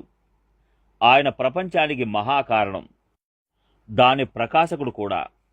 ఛాయా మండపంలో వివిధ రకాల చిత్రాలు దీపాల వెలుగులో బాసిల్లుతున్నట్లు నేను స్వయం ప్రకాశుడను, చిన్మూర్తిని, పరమాత్మను. జగదాకారంలో ద్యోతకమవుతాను. ప్రపంచానికి స్ఫురణ కలిగించేవాడే స్వయం ప్రకాశుడైన పూర్ణ బ్రహ్మ. ఆ బ్రహ్మజ్ఞానం పొంది సంశయాలను ఛేదించడమెలా అన్న విషయాన్ని వివరిస్తున్నాను. నానా విధాలైన యుక్తులతో బ్రహ్మజ్ఞానాన్ని ఎలా పొందాలో కరతలామలకం గావించాను. వేదంలోని విచారం, అనుమానం, బ్రహ్మోపదేశ లక్షణం, జ్ఞాన అజ్ఞాన ఫలితాలను విపులంగా చెప్పాను. అందులో దేహేంద్రియాల మిథ్యత్వం, దేహాత్మభావ నిరాకరణ, అద్వితీయుడైన బ్రహ్మ పరిపూర్ణ రూపంతో ఉన్నందున గుహ్య జ్ఞానం ప్రకటమైంది. దుర్లభం, దుర్గమం, కఠినం అయిన పూర్ణ జ్ఞానాన్ని నేను వెల్లడించాను. అది సిద్ధులకు సమాధానం, సాధకులకు సాధన. నేను ఇప్పుడు బోధించిన బ్రహ్మజ్ఞానంలోని ఉపదేశమనే తీక్షణ శస్త్రాలతో సాధకుడు సంశయాలన్నింటినీ ఛేదిస్తాడు. నేను బోధించిన బ్రహ్మజ్ఞాన సంబంధంగా మనసులో సంశయాలు పెరుగుతాయి. ఆ సంశయాల వలన దేహాభిమానం వృద్ధవుతుంది. అలా సందేహాలతో సహా వర్తమానంలో కలిగిన దేహాభిమానాన్ని సాధకుడు ఆ శస్త్రాలతో ఛేదిస్తాడు. అలా సంశయాలను ఛేదించి నేను, నీవు అనే ద్వైతాన్ని సమూలంగా నాశనం చేసి స్వానందంలో నిమగ్నుడవుతాడు. ఓ ఉద్ధవా, వర్ణాశ్రమం, కులం, జాతి, జీవ, శివాది అర్హతలకు సంబంధించిన అహంకారం లేకపోవడాన్ని ఉపరతి అంటారు. ఆ ఉపరతి కలిగితే ఐహిక, పారమార్థిక ఫలాల ఇచ్ఛ ఎలా కలుగుతుంది? నిత్యం నిష్కాముడైన సాధకుడు ఆత్మారామ స్వరూపుడై పరమానందంలో రమించడం వలన ఉపరమ పొందుతాడు. ఓ ఉద్ధవా, దేహేంద్రియాలు, ప్రాణం ఉన్నంత వరకు దేహాభిమానం లేకుండా ఎలా ఉంటుందో వివరిస్తాను. దేహం జడమైనా అది పృథ్వీలోని భాగం కాబట్టి ఆత్మ కాదు. దాని గుణాల వలన ఇంద్రియాలు కూడా ఆత్మ కాదు. అవి దేహానికి ఉపకరణాలే. వాటి వ్యాపారం దేహానికి పరిమితం. ఇంద్రియాల అధిష్టాత్రి దేవత ఆత్మ కాదు. దేహాన్ని నడిపించే ప్రాణము ఆత్మ కాదు. ప్రాణం దేహానికి వశమై చెప్పినట్లు చేస్తుంది. పృథ్వీ జడమైనందున ఆత్మ కాదు. జలంలో ద్రవించే గుణం ఉన్నది కాబట్టి జలం ఆత్మ కాదు. అగ్ని జ్వలిస్తుంది కాబట్టి ఆత్మ కాదు. వాయువు చంచలమైనందున ఆత్మ కాదు. ఆకాశం శూన్యమైనందున ఆత్మ కాదు. మనసు సంకల్ప వికల్పాలమయం కాబట్టి ఆత్మ కాదు. అంతఃకరణం నశ్వరమైనందున ఆత్మ కాదు. చిత్తం చింతన చేస్తుంది కాబట్టి ఆత్మ కాదు. అభిమానంలో సుఖదుఖాల బంధం ఉన్నందున ఆత్మ కాదు. బుద్ధిలో బోధకత్వం ఉండడంతో అది ఆత్మ కాదు. 3 గుణాలు వికారభూయిష్టమైనందున అవి ఆత్మ కాదు. మహత్తత్వం ఆ గుణాలకు కారణం కాబట్టి ఆత్మ కాదు. ప్రకృతిలో గుణాల సామ్యావస్థ ఉన్నందున ఆత్మ కాదు. ఆత్మ దృష్టితో ప్రకృతిని చూస్తే కేవలం మిథ్య అని తెలుస్తుంది కాబట్టి ప్రకృతి కార్యాలలో నిజం ఎలా ఉంటుంది? అప్పుడు సాధకుడు సంశయరహితుడై ఆత్మానుభవాన్ని పొందుతాడు. జ్ఞానాన్ని పొందిన సాధకుడు దేహాభిమానాన్ని త్యజించి ఆనందమగ్నుడై ఉంటాడు. నిరభిమానుడైన సాధకుడు ప్రారబ్ధానుసారం విషయ సేవన చేసినా గుణదోషాలు హాని కలిగించలేవు. ఆత్మజ్ఞానిని ఇంద్రియాలు బంధించలేవు. దేహేంద్రియాలకు ఆత్మ భిన్నమైనదని స్వానుభవంతో తెలుసుకున్న వానికి ఇంద్రియ నిగ్రహం వలన ఏం లాభం? విషయాలలో ఇంద్రియాలు చంచలమైతే హాని ఎంత? తాడుతో చేసిన సర్పాన్ని మాంత్రికుడు మంత్రించి చేతిలో పట్టుకున్నా, ఇతరులు చంపకుండా చేతిలో పట్టుకున్నా ఆ ఇరువురికి సర్పం నుండి బాధ కలుగదు. ఎండమావిని ఈదిన వాడిని భాగ్యవంతుడని అనగలమా? ఈదలేనివాడు మునిగిపోయాడని అంటామా? మునిగిపోడు. పొడిగా ఆవలి తీరానికి చేరతాడు. అలాగే దేహేంద్రియాల భాష మిథ్య అని తెలిసిన జ్ఞానిని ఇంద్రియాలు బంధించలేవు. నా ప్రత్యక్ష జ్ఞానం కలిగినవాడు అఖండంగా ధ్యానం చేసినా ఉపయోగం ఉండదు. నేను లీలా శరీరాన్ని ధరించినట్లుగా ఆ శరీరంలో వసిస్తాడు.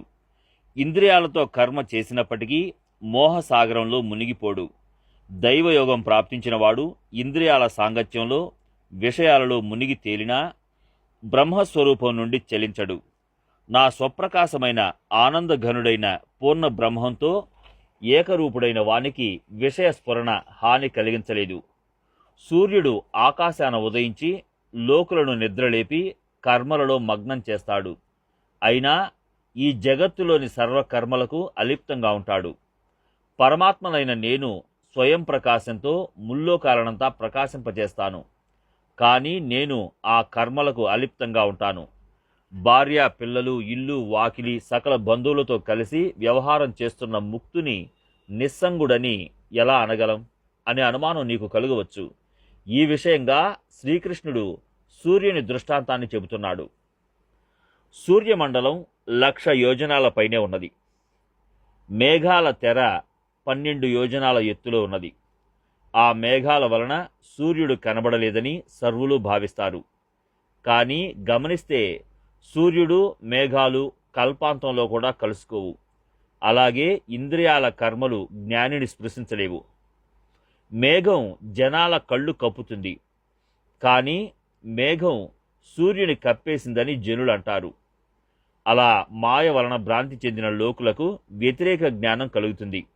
మేఘం వచ్చినా పోయినా సూర్యునికి మేలు హాని కలుగనట్లు ఆత్మజ్ఞాని ఇల్లు, వాకిలి, భార్య, పిల్లల సాంగత్యంతో సంకటాలలో పడడం అసంభవం. సూర్యుడిని ఆకాశం స్పృశించలేనట్లు ఆత్మజ్ఞానికి ఏ రకమైన సాంగత్యం హాని కలిగించలేదు. ఇంద్రియాల కర్మల దోషం అంటదు. అలాంటి ఆత్మజ్ఞాని స్వరూపాన్ని గూర్చి బోధిస్తాను. అతడు దేహంలో ఉన్న పరబ్రహ్మే. వానికి ఇంద్రియాల సమ విషమ కర్మలు హాని కలిగించలేవు. ఆత్మజ్ఞాని అన్నింటికీ అలిప్తంగా ఉంటాడు. దీన్ని దృఢం చేయడానికి ద్వారకాధీశుడు ఆకాశాన్ని దృష్టాంతంగా వివరిస్తున్నాడు.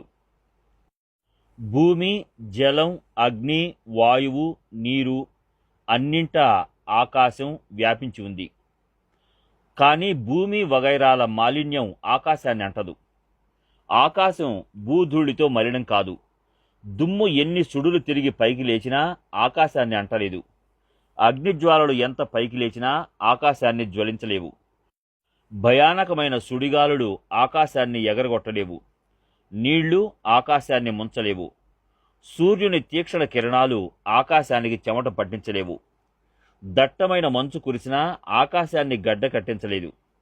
జోరు వర్షంలోనైనా ఆకాశానికి తడి అంటదు. ఆకాశం నిర్మలం. దానిని మాలిన్యం చేయడానికి ఎంత ప్రయత్నించినా వీలు పడదు. ఆ ఆకాశం వలె అలిప్తుడు, క్షరాక్షరాలకు అతీతుడు, అక్షరుడు, గుణాతీతుడు, చిన్మాత్రుడు, అజరామరుడు, అవినాశి, స్వయం ప్రకాశుడైన వాడు పరబ్రహ్మ. ఆయనతో ఏకత్వం పొందిన అనుభవం గలవాడు బంగారు నాణ్యాన్ని విరిస్తే దానిలో సర్వం బంగారం ఉన్నట్లు ఏ కర్మ చేసినా స్వయం బ్రహ్మరూపుడవుతాడు. వాని శరీరంలో గుణాల త్రిపుటిని కలిగించాలని ప్రయత్నించినా అసంభవం. విషయత్యాగం చేయకుండా నిత్యముక్తత సంభవించదు. వాడు విషయాలలో సుఖించినా విషయాలకు అలిప్తంగా ఉంటాడు. కుండలో చంద్రబింబం కనబడుతుంది, కానీ కుండను స్పృశించదు. అందులోని జలంలో తడవదు. అలాగే దేహంలో జీవుడు అలిప్తంగా జీవిస్తుంటాడు. ఆ కుండలోని నీటిలో పేడ కలిసినా అది చంద్రబింబాన్ని కానీ దాని ప్రతిబింబాన్ని కానీ అంటదు. ఆ జలంలో కస్తూరిని కలిపినా దాని వాసన బింబానికి గాని ప్రతిబింబానికి గాని సోకదు. అలాగే దేహం పాపపుణ్య కర్మలు జీవ శివులకు అంటవు. ఆకాశాన్ని దహించాలని దావాగ్నిని ప్రజ్వరల చేసినా అగ్నిజ్వాలలు దానిని జ్వలింప చేయలేనట్లు ఆత్మజ్ఞానిని విషయాలు కల్లోలపరచలేవు. జ్ఞాని గుణాల దేహం సాంగత్యంలో విషయమగ్నుడైన సర్వాంగాలతో అలిప్తంగా ఉంటాడు. విషయాలలోని మర్మం తెలిసినవాడు దేహంతో ఉన్న పరబ్రహ్మమవుతాడు. వానికి విషయ భ్రమ హాని కలిగించదు. అతను పరమ అక్షరుడవుతాడు. అతను అక్షరుడయ్యాడు అనడం కూడా తక్కువే. జ్ఞానులతో అజ్ఞానులతో సంచరించిన అక్షరత భంగం కాదు. అలా కాక బ్రహ్మస్వరూపాన్ని విస్మరించి దేహ అహంతో నేను దేహిని అని అంటే విషయావస్థ పెరిగి దృఢబంధంలో చిక్కుకుంటాడు. దానిని నివారించడానికి విషయాలను త్యజించాలి. విషయ త్యాగం చేయకుండా నిత్య ముక్తత సంభవించదు. నిత్య ముక్తిని పొందకుండా సాధకుడు జ్ఞాని అయినా విషయాసక్తిని విసర్జించాలి. విషయ సాంగత్యం హానికరం.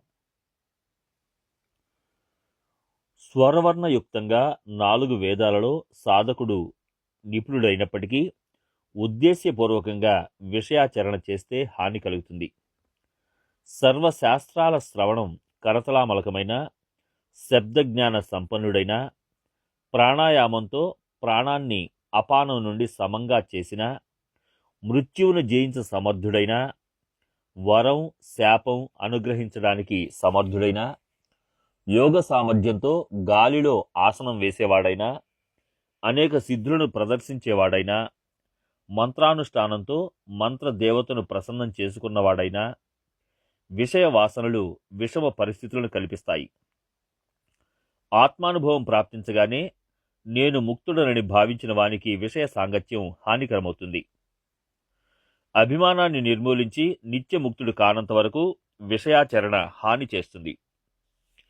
చెకుముకి రాళ్లతో వెలువడిన అగ్ని ఇనుప గొట్టాన్ని తగులబెట్టలేదు. అలాగే ప్రారంభంలో ప్రపంచ సాంగత్యం బ్రహ్మశాంతిని నాశనం చేస్తుంది. విషయాలు హాని కలిగిస్తాయి. ఆ విషయ త్యాగానికి దేహాభిమానం నశించడానికి భక్తి ఉత్తమోత్తమ సాధనం. వ్రత తప తీర్థ దానాలు ఆచరించిన, యోగ యాగ పూజలు నిర్వహించిన, వేదశాస్త్రాలు పురాణ శ్రవణం చేసిన వాటి వలన అభిమానం నాశనం కాదు. కానీ పవిత్రంగా నిస్వార్థ భావంతో నన్ను భజిస్తే దేహాభిమానం నశించిపోతుంది. దానికి భక్తే ఉత్తమోత్తమ సాధనం. పరబ్రహ్మ నిస్వార్థ భక్తికి ఆధీనం. జ్ఞాన వైరాగ్యాలు, నివృత్తి, ధృతి, శాంతి, బ్రహ్మస్థితి వీటికన్నింటికీ తల్లి నా భక్తి. నా భక్తి 4 ముక్తులపై ఉల్లాసంగా వసిస్తుంది. నా భక్తి యొక్క శక్తి అమోఘం.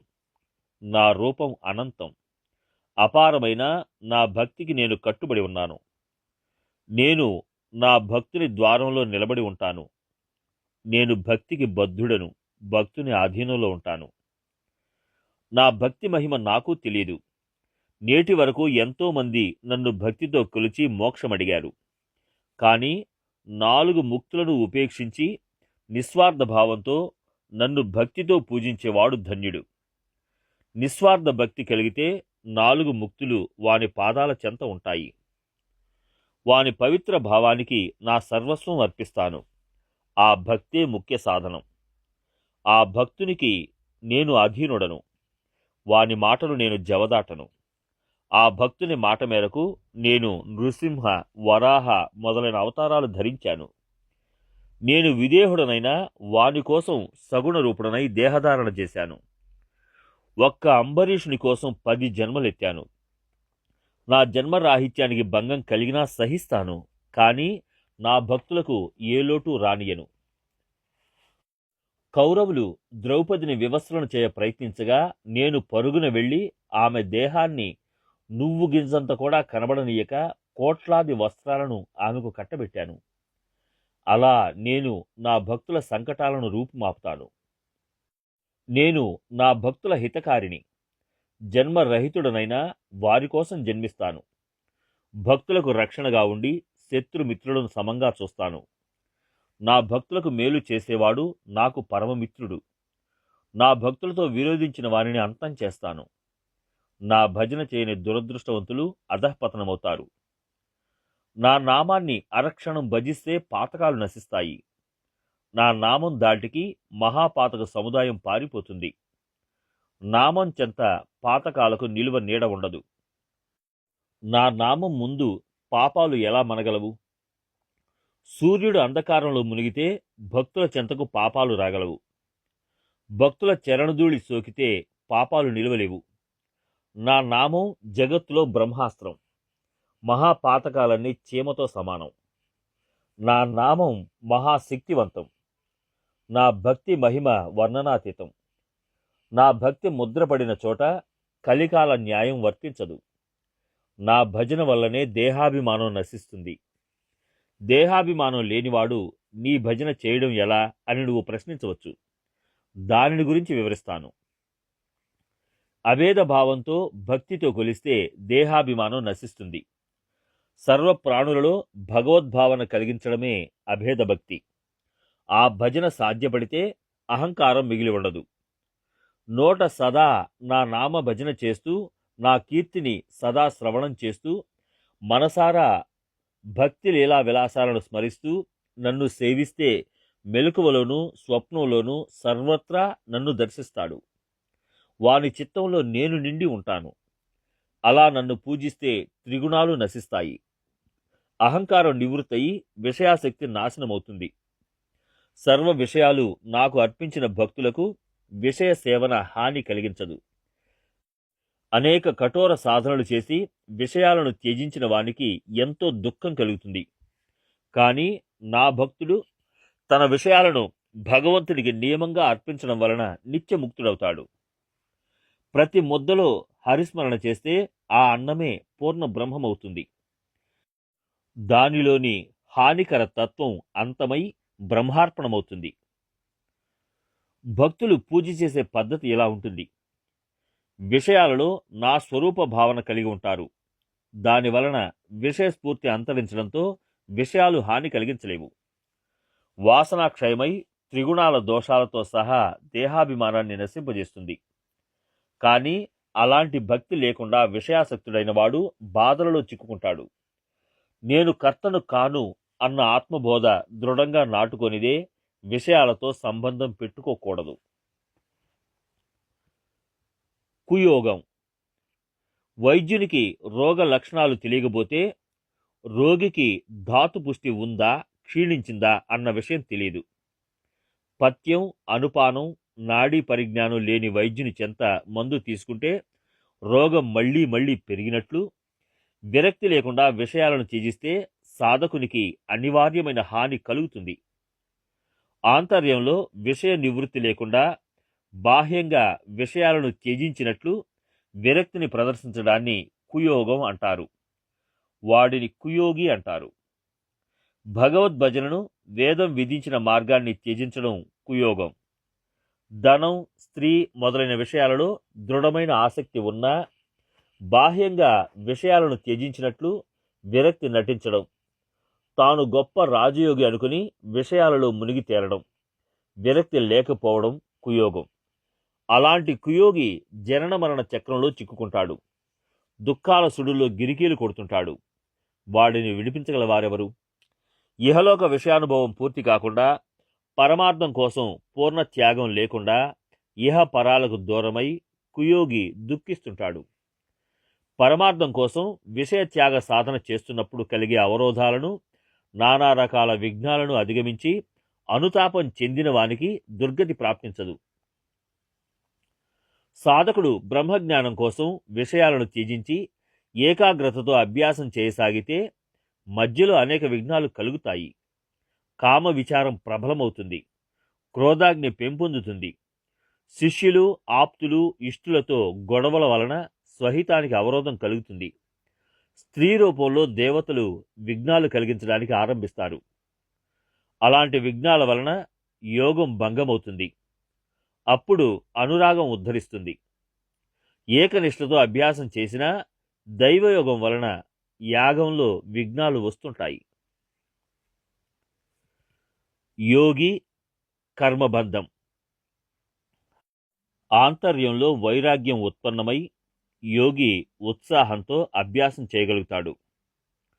యోగాభ్యాస సామర్థ్యంతో విఘ్నాల దోషాన్ని భస్మం చేస్తాడు. యోగి ఆ కర్మల సంప్రదాయ బద్ధతను స్పృశించలేడు. యోగంలో విఘ్నాలు కలిగి మరణించినా ముందు జన్మలో కూడా కర్మాధీనుడు కాడు. పూర్వం యోగ సాధన చేసినందున దైవ యోగం వలన మరణం సంభవించినా హాని ఏముంది? విఘ్నాల బారిన పడినందున మళ్ళీ జన్మిస్తాడు, కానీ జనన మరణ చక్రంలో చిక్కుకోడు. పూర్వజన్మ సంస్కారాన్ని అనుసరించి యోగ మార్గంలో ప్రవృత్తుడవుతాడు. బాటసారికి దారిలో అవరోధం కలిగితే మరుసటి రోజు తిరిగి తన యాత్రను కొనసాగించినట్లు యోగి తన యోగాభ్యాసం చేస్తాడు. వాడి సాధనలో నన్ను భక్తితో కొలిస్తే విఘ్నాలు అంటవు. శ్రీపతినైన నేను భక్త కైవారిని. నేను రాత్రింబవళ్ళు నా భక్తులను సంరక్షిస్తుంటాను. నా నామం ఒక్కటే కోట్లాది మహా విఘ్నాలను నాశనం చేయగలదు. భజన చేయని మహాయోగికి అభ్యాసంలో విఘ్నాలు ఏర్పడితే మళ్లీ జన్మనెత్తవలసి వస్తుంది. కానీ పూర్వజన్మ సంస్కారం వల్ల కర్మలలో చిక్కుకోడు.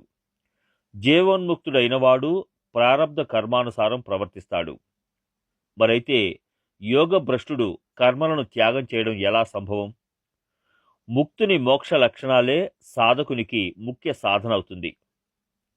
ఆ కారణంగా వారిరువురిని కర్మబంధం స్పృశించలేదు.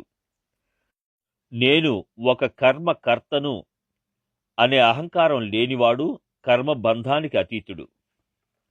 జన్మించినప్పటి నుండి మరణించే వరకు మనిషి ఆచరించే కర్మలకు ఒక సనాతన తత్వం తన బలం వలన జరిపిస్తుంది. జ్ఞాని అజ్ఞాని ఇరువురు ప్రారబ్ధానుసారం కర్మల అధీనంలో ఉంటారు. అజ్ఞాని నేను కర్తను అన్న అహంకారంతో, జ్ఞాని అభిమానరహితుడై కర్మ చేస్తాడు. దేహంలో ప్రాణం ఉండగా దేహాభిమానం కలుగకపోవడానికి కారణం వివరిస్తాను.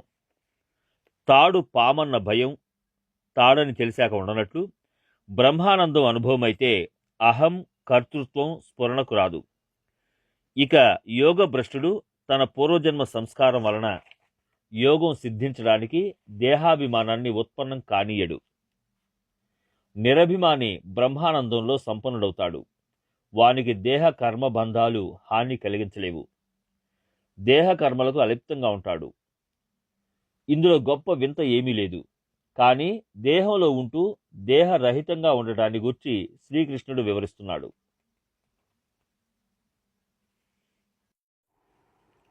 జ్ఞాని కర్మాచరణ. జ్ఞానికి తన దేహం నిలుచున్నా కూర్చున్నా దాని ఎరుక ఉండదు.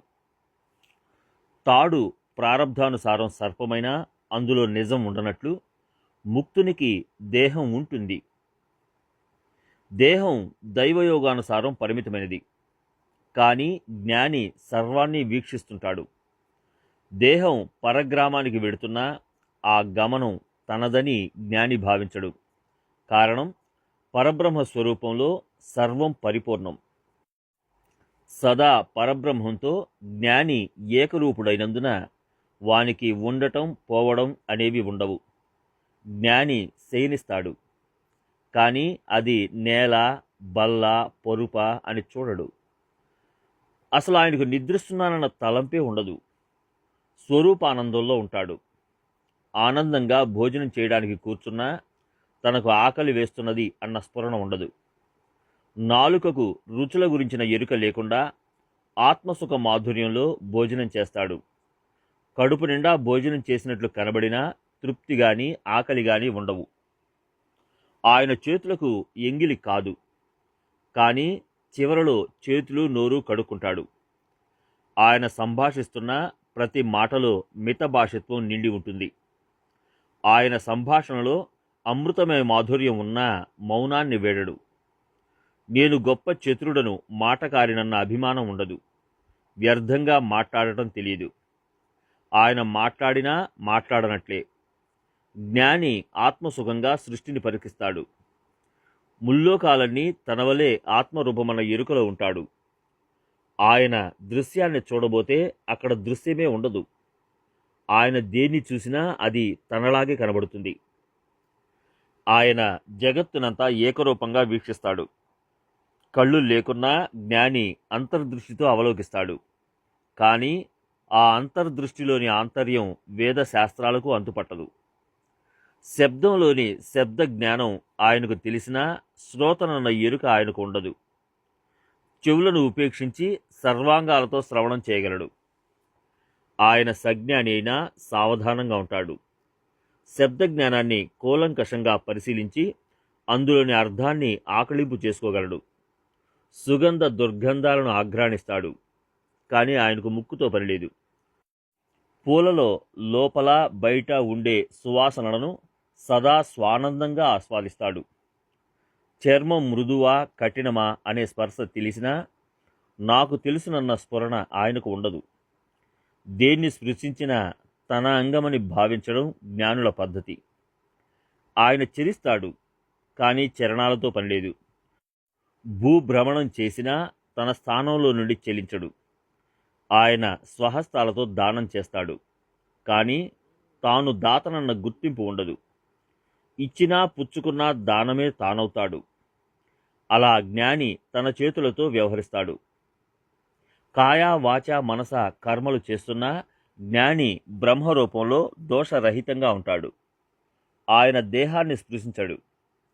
జ్ఞాని అకర్త అయినా ఆత్మబలంతో సర్వకర్మలు ఆచరిస్తుంటాడు.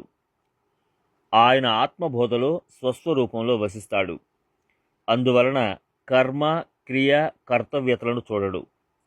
జ్ఞాని ఆత్మసుఖంలో ఉండడం వలన దేహంతో ఉన్న దేహాన్ని చూడడు.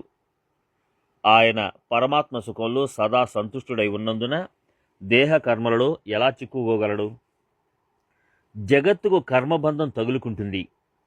జ్ఞాని తినడం తాగడం వంటి కర్మలను ఆచరించినా బంధాలు బాధించలేవు. అది అసంభవం.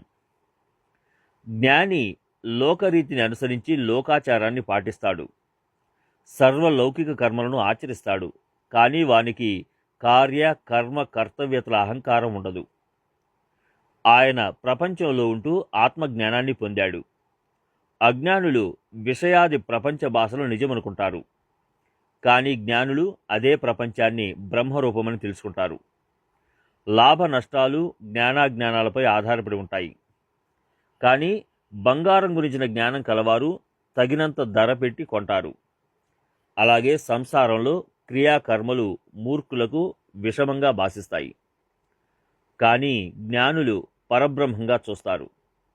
వారు స్వానందంలో సంతుష్టులై ఉంటారు. కారణం, వారు సర్వత్రా పరబ్రహ్మాన్ని చూస్తుంటారు.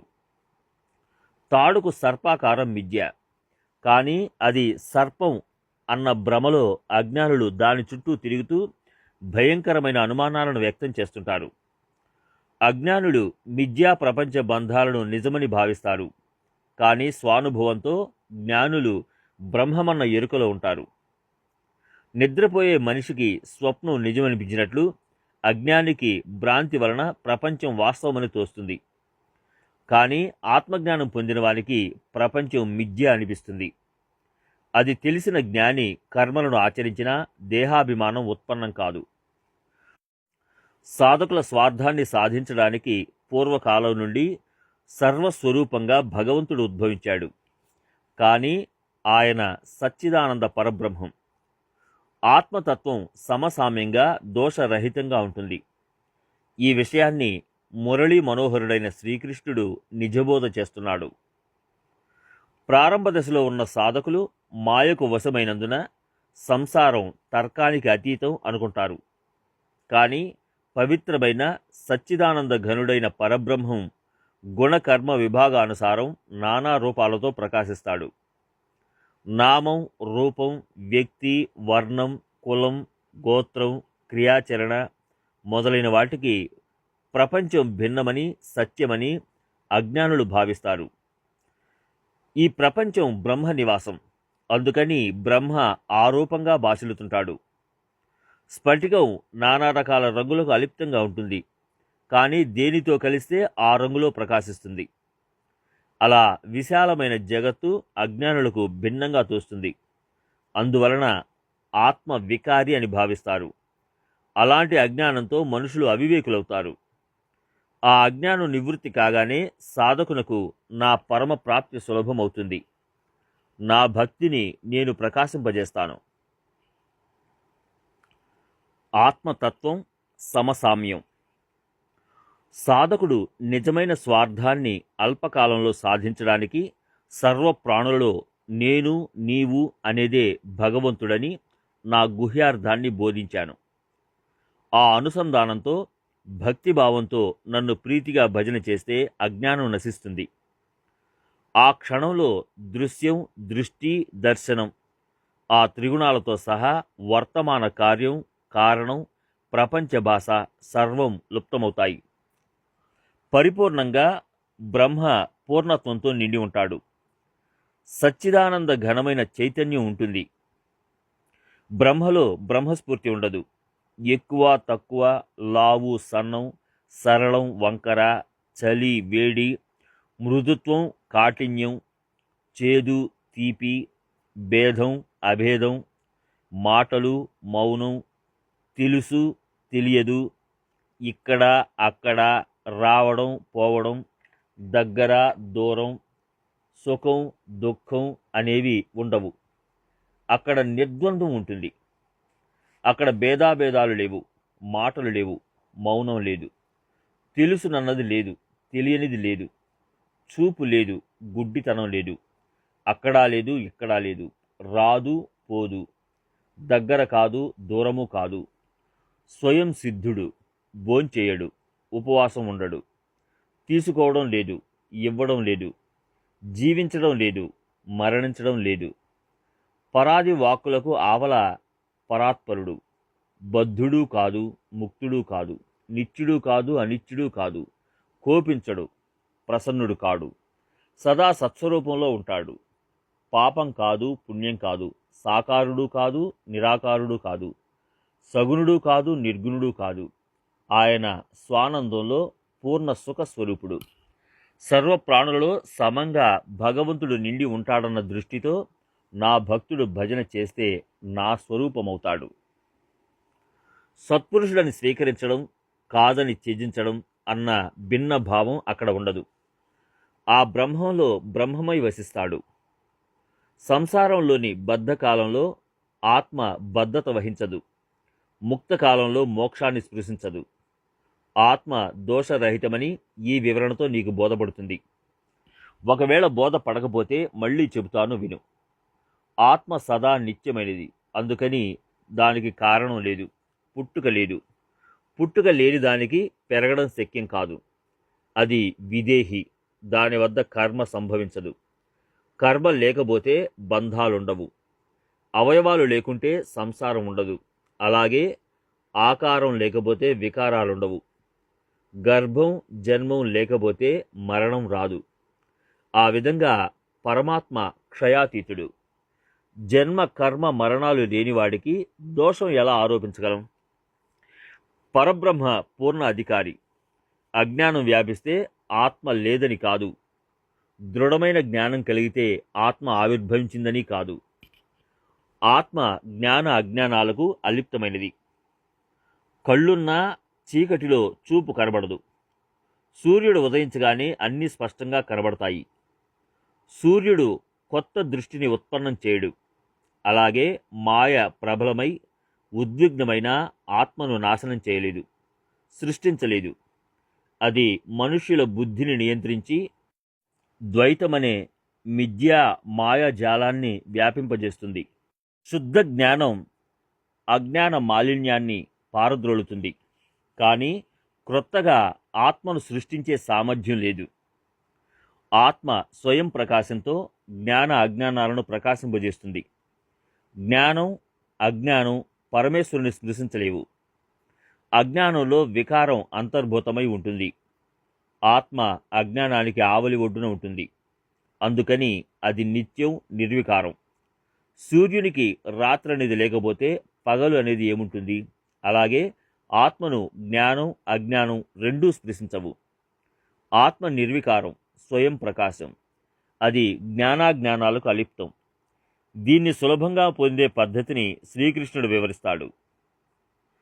పరమాత్మ స్వయం జ్యోతి అంటే స్వయం ప్రకాశం. సాధకుడు పరమాత్మకు అభిన్నమైనందున ఏకరూపుడవుతాడు. ఆత్మ పూర్ణత్వంతో పరిపూర్ణం. అందుకని ఆత్మకు జన్మ కథ అనేది లేనేలేదు.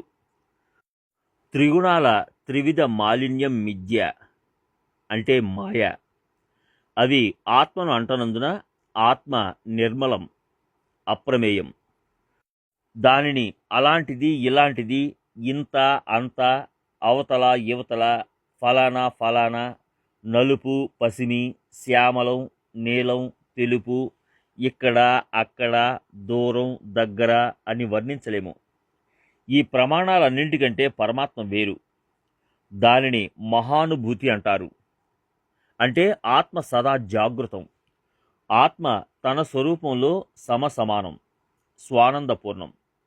దానిలో దేశ కాల వర్తమానం, ధ్యేయం ధ్యాత ధ్యానం, జ్ఞేయ జ్ఞాత జ్ఞానం అనేవి ఉండవు. నామ రూప కులగోత్రాలు క్రియాకర్మలకు అలిప్తమైన దానికి జనన మరణాలు ఎందుకుంటాయి? అక్కడ వృద్ధి స్తబ్దత ఆది మధ్య అంతాలు అనే అవస్థలుండవు. పరిణామాది దోషాలకు ప్రవేశం ఉండదు. పూర్వోక్తమైన ధర్మం అందులో ఎందుకు ప్రవేశించలేదని నీవు అడగవచ్చు. అయితే సకలానుభూతి అనే పదానికి ఆత్మ వస్తువు అలిప్తం. అలా ధర్మాధర్మాలను సర్వప్రాణులలో క్రియాకర్మలన్నింటినీ ప్రకాశింపజేసేది నేనే. అయినా పరమాత్మ వీటన్నింటికీ అలిప్తం. ఘటంలోని గంగాజలంలో లేక మద్యంలో ఆకాశం వ్యాపించి ఉన్న ఆ రెండింటికి అలిప్తమైనట్లు జ్ఞానాజ్ఞానాలకు పరమాత్మ అతీతం. జ్ఞానాజ్ఞాన భావం లేని చోట కర్మల ప్రసక్తి ఉండదు. దాని పేరు సకలానుభూతి. అక్కడ స్వానందం వలన భేదభావం ఉండదు. పరమాత్మ పరమానంద స్వరూపం. పరమాత్మకు స్వజాతీయ విజాతీయ స్వగత భేదాలుండవు. ఆత్మ వస్తువు పవిత్రమైందని ప్రసిద్ధి. దానిని ఆత్మబోధతో తెలుసుకో. నేను దేహాన్ని అనడం విజాతీయ భేదం. నేను జీవుడను అనడం సజాతీయ భేదం. నేను బ్రహ్మను అన్న స్ఫురణ స్వగత భేదం. కానీ పరమాత్మకు నేను జీవుడను దేహాన్ని బ్రహ్మను అన్న భేదాలుండవు. అక్కడ ఎక్కువ తక్కువ లక్ష్యం లక్షణం యుక్తి ప్రయుక్తి అనే ప్రమాణాలు ఉండవు. బ్రహ్మ పరిపూర్ణంగా ఒక్కడే ఉంటాడు. అలా అద్వితీయమైనందున పరబ్రహ్మను తెలుసుకున్నవాడు పరమ భాగ్యవంతుడు. వానిని సంసార భయం బాధించలేదు. దేహంతో ఉన్నప్పటికీ దేహం యొక్క గుణాలు కర్మాచరణ బాధించలేవు. జనన మరణాల బాధ ఉండదు. ఆ జ్ఞానాన్ని విని ఆయన స్వరూపాన్ని విశదపరచడానికి వాక్కుకు ప్రవేశం లేదు. శృతిలోని శబ్దాలు కూడా వెనుతిరిగాయి. వివేక సంపన్నమైన బుద్ధికి ప్రవేశం లేదు. చంచలత్వం వలన మనసు అక్కడికి చేరలేదు. ఆ పరబ్రహ్మ వాక్కుకు ఎలా అధీనం కాగలడు? శాస్త్రాల నిర్మాణం ఆగిపోయింది. షడ్దర్శనాలు వాద వివాదాలు చేస్తూ కూర్చున్నాయి. శృతులు నేతి నేతి అంటూ తిరోన్ముఖమయ్యాయి. అక్కడ వాణి కూడా మోగబోయింది. జ్ఞానానికి వెరచి శబ్ద జ్ఞానం పరుగు తీసింది. కానీ పరబ్రహ్మ యొక్క ఒక్క నామాన్ని కూడా పోగు చేయలేకపోయింది. సూక్ష్మంగా విచారిస్తే పరాది వాక్కులు ఉచ్చరించలేవు. అందుకని బ్రహ్మ క్షరాక్షరాలకు అతీతుడు, పరాత్పరుడు, శూన్యాన్ని ప్రకాశింపజేసే చిత్స్వరూపం, ఏకత్వంలో పరిపూర్ణం. మిణుగురు పురుగు సూర్యుణ్ణి ఆలింగనం చేసుకోగలిగితే ఆత్మతత్వాన్ని వాడి చేరుకోగలదు. ఆత్మ వస్తువు చెంత శబ్ద పాండిత్యమంతా లుప్తమవుతుంది. సూర్యోదయం కాగానే మిణుగురు పురుగు ఎంత వెతికినా కానరానట్లు ఆత్మజ్ఞానం ప్రాప్తించిన వాని వద్ద శబ్దాడంబరం ఉండదు. చీకటి వేళ దివ్యల వెలుగులో కార్యమగ్నమైన వాడు సూర్యోదయం కాగానే ఆ దివ్యలను ఉపేక్షించినట్లు సాధకుడు ప్రారంభంలో శాబ్దిక జ్ఞానంతో విపరీతమైన శ్రమగోర్చి బ్రహ్మ విచారం చేస్తాడు. కానీ బ్రహ్మతో ఏకరూపుడైతే శబ్దాన్ని ఉపేక్షిస్తాడు. శబ్దాభిమానం పెంపొందే కొద్దీ బ్రహ్మజ్ఞానం దూరమైపోతుంది. ఉద్ధవా, యోగ్యత చాతుర్యం శబ్దజ్ఞానం పాండిత్యం వలన బ్రహ్మజ్ఞాన ప్రాప్తి కలుగదు. కళ్ళలో నలక పడితే సహించలేనట్లు బ్రహ్మంలో కల్పన సహించరానిది. ఎలాంటి వికల్పాలు లేకుండా ఉంటేనే శుద్ధ బ్రహ్మజ్ఞానం ప్రాప్తమవుతుంది. సకల జ్ఞానం భాష అంతమైనప్పుడు బ్రహ్మం సుగమమవుతుంది. బుద్ధికి ఆకళింపు కానిది, మనసుకు దొరకనిది, శబ్దానికి విషయం ప్రమాణం కాకపోతే ఒక్క అడుగు కూడా ముందుకు వేయలేము. ఓ ఉద్ధవ, ఆత్మ వస్తువు ఏ విధంగానూ దొరకదు. ఆ విషయాన్ని గురించి ఇప్పుడు వివరిస్తాను, అవధరించు అని శ్రీకృష్ణుడు అన్నాడు. ఆత్మ స్వయం ప్రకాశం, సర్వప్రకాశకం. మూల శ్లోకంలోని పదం ఏనేషిత వాగస్వశ్చరంతి అంటే దేహం, ఇంద్రియాలు, ప్రాణం ఇవి జడం, మూఢం, అచేతనమైనవి. వాటిని చిద్ఘనమైన ఆత్మ తన ప్రకాశంతో ప్రకాశింపజేస్తుంది. ఆత్మ ప్రకాశం వలన దృష్టి ప్రకాశితమవుతుంది. కానీ ఆత్మ దృష్టిని స్పృశించదు. దృష్టికి లోపల బయట ఆత్మ ఉన్నది. అది అదృశ్యం కాబట్టి దృష్టికి గోచరించదు. ఆత్మ బలంతో చెవులు శ్రవణం చేస్తాయి, కానీ ఆత్మ చెవులను స్పృశించదు. అది వీణులకు లోపల వెలుపల పరిపూర్ణంగా ఉన్నప్పటికీ ఆత్మకు శ్రవణ విషయం తెలియదు. ఆత్మ బలంతో వాక్కు వెలువడుతుంది, కానీ ఆ వాక్కు శబ్దాన్ని ఆత్మ స్పృశించదు. శబ్దానికి ముందు వెనుక ఆత్మ నిండి ఉంటుంది, కానీ అది అదృశ్యమైనందున కనబడదు. ఆత్మశక్తి వలన మనసు చపలమవుతుంది. మనసు అంతర్బాహ్యాలలో ఆత్మ నిండి ఉంటుంది, కానీ మనసును అణుమాత్రం స్పృశించదు. మనసుకు ఆత్మ తెలియదు. చైతన్యం చిత్తాన్ని ఉత్తేజపరుస్తుంది. ఆత్మబలంతో చిత్తం చింతన చేస్తుంది. చిత్తం లోపల బయట చైతన్యం ఉంటుంది, కానీ చిత్తానికి చైతన్యం గురించి తెలియదు. ఆత్మ సంయోగం వల్ల అహంకారం పెరుగుతుంది, కానీ ఆత్మ అహంకారాన్ని స్పృశించదు. అహం అంతర్బాహ్యాలలో ఆత్మ ఉంటుంది, కానీ అహంకారానికి అది కనబడదు. ఆత్మ ప్రకాశంతో వివేక బుద్ధి ప్రకాశితమవుతుంది, కానీ బుద్ధికి బాహ్యాంతరాలలో ఆత్మ ఉంటుంది. ఆ బుద్ధికి ఆత్మ గురించి తెలియదు. ఆత్మ ప్రకాశంతో ప్రాణానికి చలనం వస్తుంది. ఆత్మ ప్రాణానికి లోపల బయట ఉంటుంది, కానీ ఆత్మ ప్రాణాన్ని స్పృశించదు. ప్రాణానికి పరమాత్మ తెలియదు. హే ఉద్ధవా, ఆ విధంగా నీవు చూసినట్లయితే దేని వలన జడ పదార్థం చేతనమవుతుందో అది సహజ సిద్ధం, కల్పాంతంలోనూ నశించదు. అది భేదంతో వ్యవహరిస్తున్నా భేదరహితమైనది. ద్వంద్వాలను ప్రకాశిస్తున్న నిర్ద్వంద్వం. అద్వైతం వలన ఆత్మ నిర్ద్వంద్వంగా ఉంటుంది. అది ఉందా లేదా అని చెప్పడానికి వేరే ఏదీ మిగిలి ఉండదు. ఆత్మ సదా ఆత్మస్వరూపంలో పరిపూర్ణంగా ఉంటుంది. దానిపై మిథ్యా సంసారం ఆరోపించబడింది. ఆత్మ నిత్యముక్తం. అది 3 గుణాల దోషాలకు అతీతం, ఆకాశానికి కూడా అలిప్తం. ఆత్మ సదా పరిపూర్ణం, బ్రహ్మ అఖండం, అద్వితీయం. ఆయన ఆనందగనుడై ప్రపంచానికి అలిప్తంగా ఉంటాడు. ఆయనపై ప్రపంచం మిథ్యగా ఆరోపించబడుతుంది. ఆ ఆరోపణకు అధిష్టానం పరమాత్మే. అందువలన ప్రపంచ భాష పరమాత్మపై ఆరోపింపబడుతుంది. ప్రపంచం పరమాత్మ నుండి భిన్నం కాదు. అందుకని ఉత్పత్తి, స్థితి, లయలు 3 భాషిస్తాయి. మనం తాడుతో చేసిన పామును చూస్తే అక్కడ తాడు తప్ప మరేదీ ఉండదు. తాడు సర్పం కాలేదు. అయినా సర్పభాష కలిగినట్లు నిర్వికల్ప పూర్ణ బ్రహ్మను రూప, నామ, గుణ, కర్మలేవి స్పృశించలేవు. మనోభ్రమతో విషయ ప్రపంచం కల్పితమవుతుంది. తాడులో మిథ్యా సర్పం భాషించినట్లు బ్రహ్మపై మిథ్యా సంసారం ఆరోపించబడుతుంది. అందులో సుఖదుఖాలు, భయం, కంపం, ఈ సర్వదోషాలు, ప్రపంచాభాష మిథ్య. ఆత్మ పవిత్రమైనందున ఆనందగనం. బ్రహ్మ పరిపూర్ణుడని, అద్వయుడని ఈ వివరణ స్పష్టం చేస్తుంది. దానిని పండితులు నిజమని భావించరు. వారి అభిప్రాయాన్ని శ్రీకృష్ణుడు ఖండిస్తున్నాడు. పండితుల భావన. బ్రహ్మ అద్వైతుడనేది వేదాంతాలు ప్రతిపాదించిన సర్వశాస్త్రాల సారం. దీనిని నేను వివరించాను. కానీ నా అభిప్రాయాన్ని ఉపేక్షించి పండితులు జ్ఞానాభిమానంతో సొంత పాండిత్యాన్ని ప్రదర్శిస్తారు.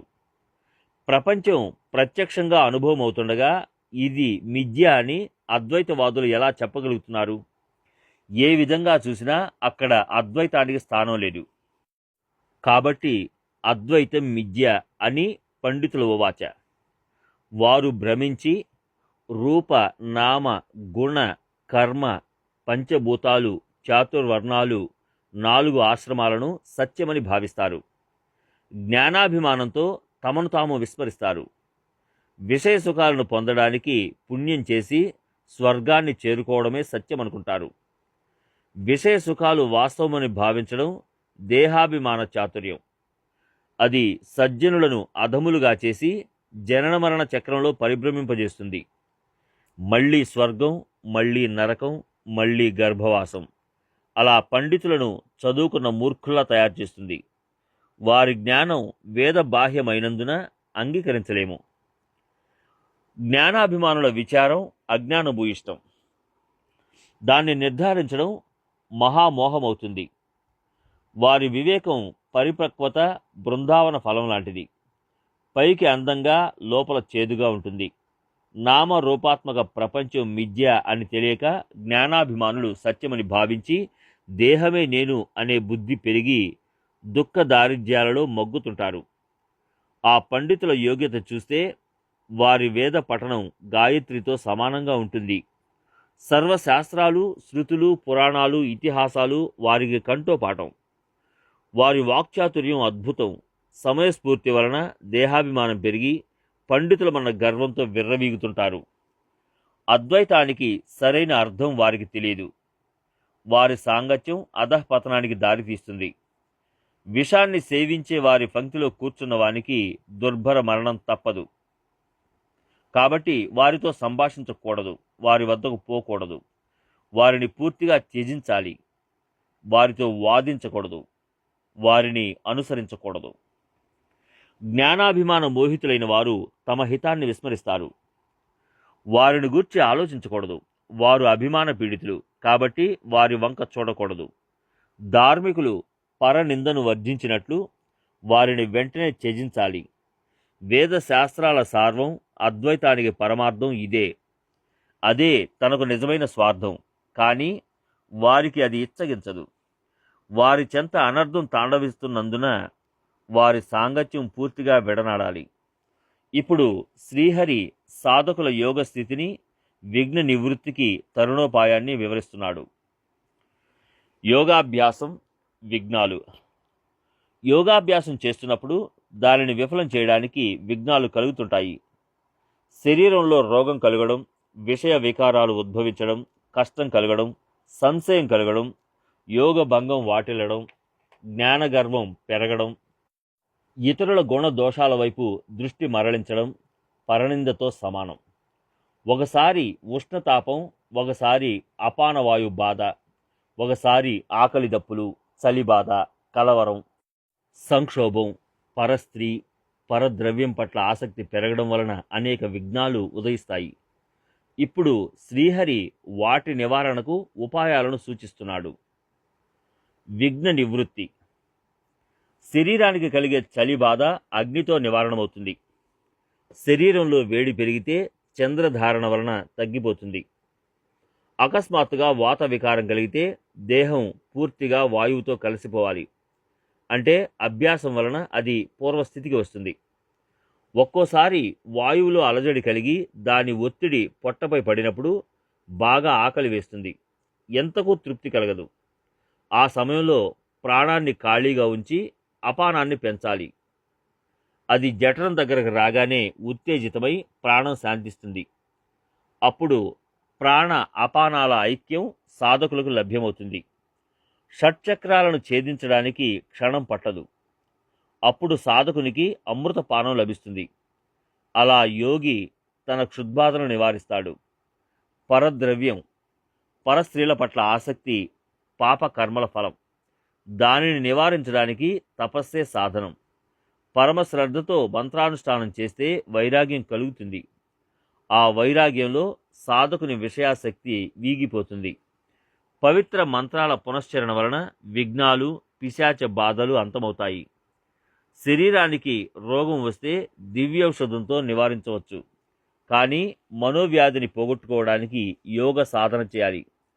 యోగ సిద్ధి సాధ్యపడితే ఆది వ్యాధులు ఇతర విఘ్నాలు నశిస్తాయి. అలా అనేక సాధనలను చెప్పవచ్చు.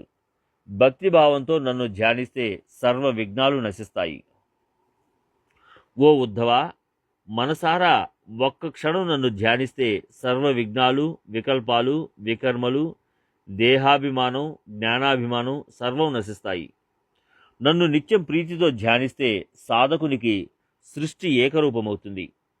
ఆసనం ఎందుకు వేయాలి? మనసును ఏకాగ్రత చేయడం ఎందుకు? అలా చేస్తే నీ ధ్యానం కుదురుతుందా? అప్పుడు విఘ్నాలు నశిస్తాయా అని నీవు ప్రశ్నించవచ్చు. అంతఃకరణంలో నా ధ్యానం దృఢం కాకపోతే వేరే సులభ మార్గం నా నామస్మరణ చేయడం. అఖండంగా నా నామాన్ని కీర్తిస్తే సకల విఘ్నాలు, మహాపాతకాల రాశులు భస్మమవుతాయి. హరినామ సామర్థ్యం అంత గొప్పది.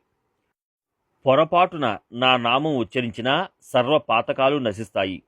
అలాంటప్పుడు ప్రేమతో నా గుణగానం అఖండంగా చేస్తే, నా నామాన్ని జానపదాలుగా గానం చేస్తే, హరినామం తప్ప వేరే స్మరణ లేకపోతే అగ్నిలో పడ్డ శలభంలా మహావిఘ్నాలు దగ్ధమవుతాయి. నామ సంకీర్తన శ్రేష్టమైనదన్న విశ్వాసం ఉన్నా నిరంతరం నోట నామం జపించడం ఎలా? దానికోసం ఏం చేయాలి అని నీవు అడగవచ్చు. నిరంతరం నామం జపించడం ఎలా? హరినామం ఉచ్చరించాలంటే సాధు సత్పురుషుల మనోభావాలకు అనుగుణంగా శ్రద్ధాభక్తులతో సేవ చేయాలి. సద్భావంతో, సత్సాంగత్యంతో నా నామగానం దృఢమవుతుంది. చిత్తంలో సంశయాలు ఉదయించవు. నోరారా హరినామం, సత్పురుషుల సేవా నిరతి, వీటికి సత్సంగం తోడై సాధువుల చరణ తీర్థం భక్తితో సేవిస్తే సాధకుడు పవిత్రుడవుతాడు. సాధువుల చరణ తీర్థాల చెంత పవిత్రమవడానికి తీర్థాలు వస్తాయి. ఆ తీర్థాన్ని భక్తిపూర్వకంగా సేవించాలి. సాధు సత్పురుషుల చరణధూళికి వందనం చేస్తే కార్యం సిద్ధిస్తుంది. విఘ్నాల బీజం నశించి సాధకుడు ఆత్మానందాన్ని అనుభవిస్తాడు. భాగ్యవశాత్తు సాధు సత్పురుషుల చరణధూళి శిరస్సున పడితే మానవుడు కలికాలాన్ని కాలదన్నే సమర్థుడవుతాడు. పరాక్రమశాలికి సైన్యాధిపత్యం ఇచ్చి యుద్ధానికి పంపితే వీరావేశంతో శత్రువులను సంహరించినట్లు సద్భావంతో సత్సాంగత్యం కలిగి అఖండ హరినామం జపిస్తూ శ్రద్ధగా మహాత్ముల సేవ చేస్తే సాధకుల మహావిఘ్నాలు మాయమవుతాయి. కీర్తి, భక్తి, సత్సాంగత్యం అనే త్రివేణి సంగమంలో స్నానం చేస్తే ముల్లోకాలు పావనమవుతాయి. నా భక్తికి, నామకీర్తనకు సత్సాంగత్యమే తల్లి. అలాంటి అలౌకికమైన సత్సంగం ప్రాప్తిస్తే విఘ్నాలు బాధించవు. యోగం, యాగం, ఆసనం, ధ్యానం, తపం, మంత్రం, జపాదుల వలన దేహాభిమానం వేడదు. ఒక్క సత్సాంగత్యం వల్లనే దేహాభిమానం నశిస్తుంది. యోగాది ఇతర ఉపాయాలతో చిన్న చిన్న విఘ్నాలు అంతమవుతాయి. కానీ సకల విఘ్నాలకు రాజైన దేహాభిమానం నశించదు. దేహాభిమానం దుర్భరమైనది. అది విద్వాంసుల విద్వత్ వలన మరింత దుర్భేద్యమవుతుంది. ఒక్క సత్సంగం మాత్రమే నిర్మూలించగలదు. కాబట్టి సత్సాంగత్యం వంటి సాధన లేదు. దేహం అజరామరం కావాలని మూర్ఖులు యోగాది సాధనలు ఆచరిస్తుంటారు. దేహం అజరామరమా? దేహం ప్రారబ్ధాధీనం. ప్రారబ్ధం వలన జనన మరణాలు ప్రాప్తిస్తాయి. అయినా కొందరు పామరులు దేహాన్ని అజరామరం చేయడానికి ప్రయత్నిస్తుంటారు. ప్రారబ్ధం కాలం ఆధీనం. కాలమే నిత్యం. అందరి జనన మరణాలను నిర్ణయిస్తుంది. 14 కల్పాల ఆయుష్ గల మార్కండేయుని, ప్రతి యుగంలో ఒక్క వెంట్రుక రాలిపడే లోమ మహర్షిని కాలం వదిలిపెట్టలేదు. 4000 యుగాలైతే బ్రహ్మదేవునికి ఒక్కరోజవుతుంది. అలాంటి సృష్టికర్త బ్రహ్మను, పాలనకర్త విష్ణువును, ప్రళయ రుద్రుని ప్రబలమైన కాలం హరిస్తుంది. కనబడేదంతా నశించేదే. ఈ కాలమహిమ స్పష్టంగా గోచరిస్తున్నా మూర్ఖులు దేహాన్ని అజరామరం చేయాలని ప్రయత్నిస్తుంటారు. గుంటలోని నీటి తరంగాలకు శాశ్వతంగా ఉండాలన్న కోరిక ఉంటుంది. కానీ గుంట ఎండిపోగానే ఆ తరంగాలు నశించినట్లు సంసారం నశ్వరమని తెలిసి దేహానికి మరణం లేకుండా చేయడం సాధ్యమా? దేహం పోతే పోయింది, జీవుడు మాత్రం చిరంజీవిగా ఉండాలన్నట్లు భావిస్తారు. దేహానికి అమరత్వం కలగాలన్నది వారి యోచన. దేహం కాలానికి ఆహారం. అందువలన దానికి అమరత్వం కలిగించడానికి చేసే ప్రయత్నాలన్నీ సాధకునికి హాని కలిగిస్తాయి. ఆ విధంగా మూర్ఖత్వంతో దేహాన్ని అమరం చేయడానికి హఠయోగం లాంటి కష్టతరమైన సాధనలు చేసి, పరకాయ ప్రవేశం చేయడానికి ప్రాణధారణ చేసి, దేహాభిమానం ధరించి యోగులు కష్టాలు కొని తెచ్చుకుంటారు. సజ్జనులు దేహం నశ్వరమని దేహాభిమానాన్ని ధరించరు. ఈ ప్రపంచం నశ్వరం కాబట్టి జ్ఞానులు దేహానికి జరామరత్వాన్ని గురించి అసలు ప్రయత్నించరు. కారణం, దేహానికి ఆ సిద్ధి హానికరం. జ్వరాదుల వలన దేహం వేడెక్కితే మరణ భయంతో వణుకుతుంటాడు.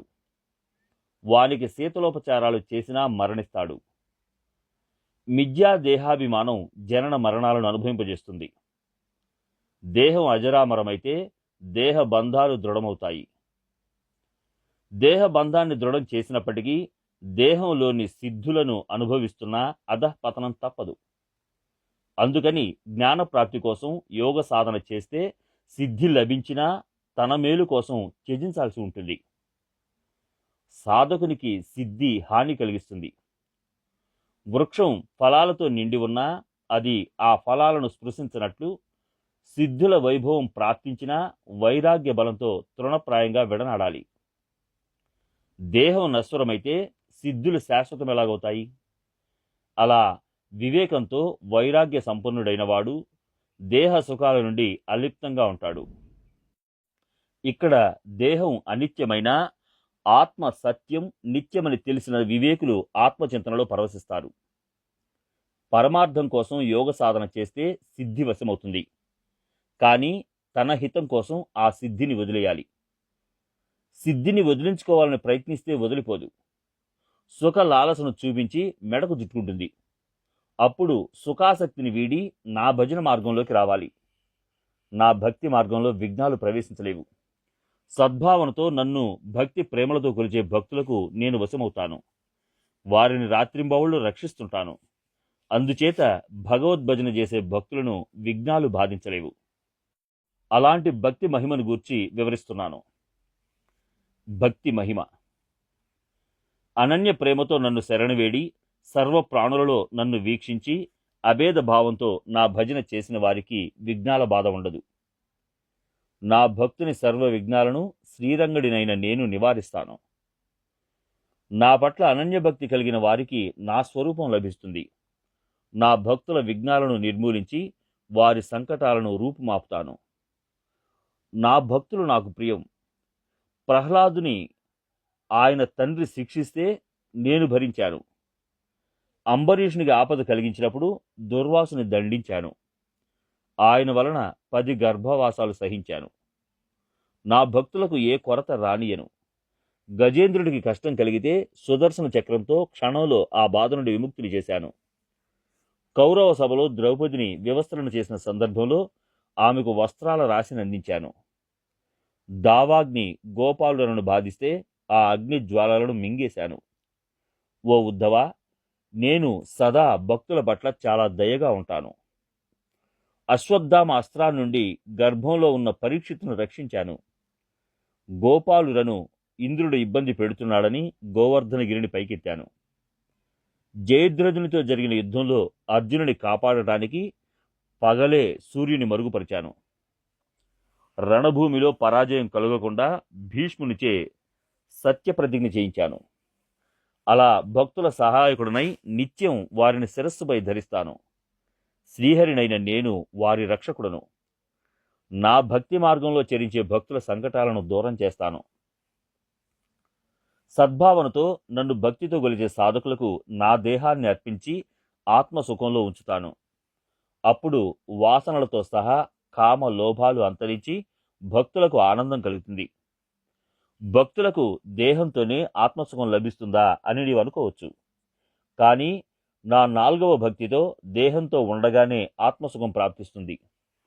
భక్తుడు ఈ దేహంతో వ్యవహరిస్తున్నట్టు కనబడుతుంది, కానీ నాలోనే ఉంటాడు. నేను వాని హృదయంలో వసిస్తాను. భక్తుడు ఆత్మజ్ఞానంతో నాలో ఉంటాడు. నేను వాని లోపల బయట ఉంటాను. అలా ఆత్మసుఖంలో మేమిద్దరమే వసిస్తాము. నేను దేవుడు, ఆయన భక్తుడు అని చెప్పేది పైకి మాత్రమే. సూక్ష్మంగా విచారిస్తే మేమిద్దరము ఒక్కటే. గడ్డ కట్టిన నెయ్యి, కరిగిన నెయ్యి రెండూ ఒక్కటైనట్లు నేను, భక్తుడు ఏకత్వంతో వసిస్తాము. నాలో, భక్తునిలో కల్పాంతంలో కూడా భిన్నత్వం ఉండదు. నేను, భక్తుడు ఒకటే అనడానికి అక్కడ ఎవరు ఉండరు. భక్తుడు నా స్వరూప ప్రాప్తి పొంది ఆత్మానందంలో ఏకరూపుడవుతాడు. ఉద్ధవుని బ్రహ్మజ్ఞానానంద పారవస్యం. అలా ఈ అధ్యాయం బ్రహ్మజ్ఞాన కలశం. శ్రీకృష్ణుడు నేర్పరి అయిన శిల్పి. ఆయనే ఆలయంపై కలశాన్ని స్థాపన చేశాడు. ఆభరణాలలో మకుటమణివలే ఈ అధ్యాయం బ్రహ్మానందమయం. శ్రీకృష్ణుడు భక్తులు అనేక రకాలైన ఆభరణాలతో అలంకరించే ప్రేమమయమైన తల్లివలే ఉత్తమోత్తమమైన జ్ఞానంతో ఉద్ధవుని నఖశిఖ పర్యంతం సింగారించాడు. తల్లి తన చిన్న కొడుకును ప్రేమించినట్లు ఉద్ధవుని శ్రీకృష్ణుడు బ్రహ్మజ్ఞానంతో పరవశింపజేశాడు. తల్లి తన బిడ్డను ఆభరణాలతో సింగారించి మళ్ళీ వాటిని తీసేస్తుంది.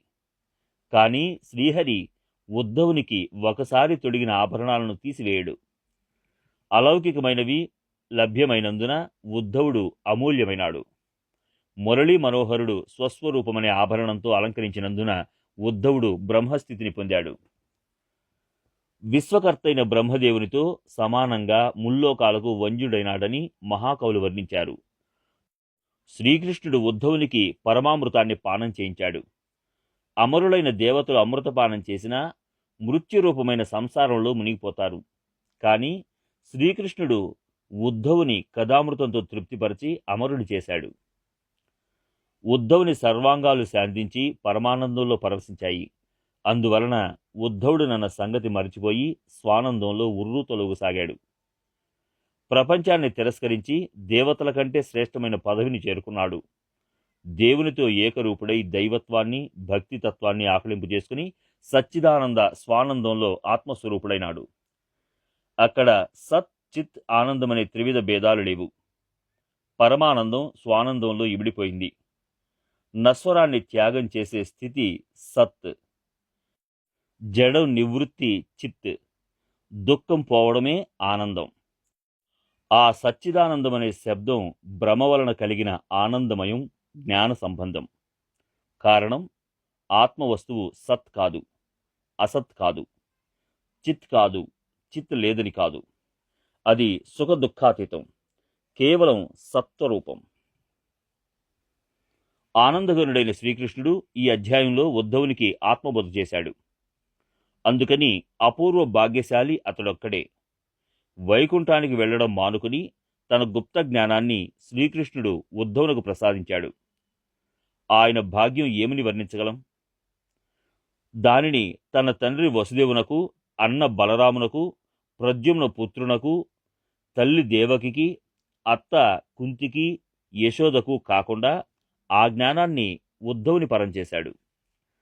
ఆయన అర్జునులకు బ్రహ్మజ్ఞానాన్ని బోధించాడు కదా అని మీరంటే, ఆయనకు అర్జునుడు కూడా అంత ప్రియం. ఆయన ద్వారా భూభారం తగ్గించడానికి శ్రీకృష్ణుడు యుద్ధ రంగంలో ఉపదేశించాడు. ఉద్ధవుని పరిస్థితి అలాంటిది కాదు. ఆయనకు ద్వారకాధీశుడు సావకాశంగా అగాధమైన గుప్త జ్ఞాన నిధిని వెల్లడించాడు. తండ్రి స్వర్గవాసానికి పోతే పుత్రుడు సంపదకు వారసుడైనట్లు శ్రీకృష్ణుని గుప్త జ్ఞానానికి ఉద్ధవుడు యజమానయ్యాడు. పాండవులలో అర్జునుడిగా, యాదవులలో ఉద్ధవుడు ధన్యుడయ్యాడు. ఆ ఇద్దరి వంటి భాగ్యవంతులు ముల్లోకాలలో లేరు. సర్వసారాంశాల సారం ఈ ఏకాదశ స్కంధం. యతులలో పరమహంస శ్రేష్ఠుడైనట్టు భాగవతంలో ఈ అధ్యాయం శ్రేష్టం. క్షీరసాగరంలో శేషశయనునిలా భాగవతంలో ఈ అధ్యాయం పూర్ణ బ్రహ్మరూపం. పరమ పావనమైన వైకుంఠంలో భగవంతుడు శోభిల్లినట్లు భాగవతంలో ఈ అధ్యాయం అలరారుతుంది. ఈ లోకోత్తర వైభవం శ్రీకృష్ణుని కృప వలన ఉద్ధవునికి ప్రాప్తించింది. ఆయన భాగ్యం అమోఘం. ఆయన బ్రహ్మస్వరూపుడైనాడు.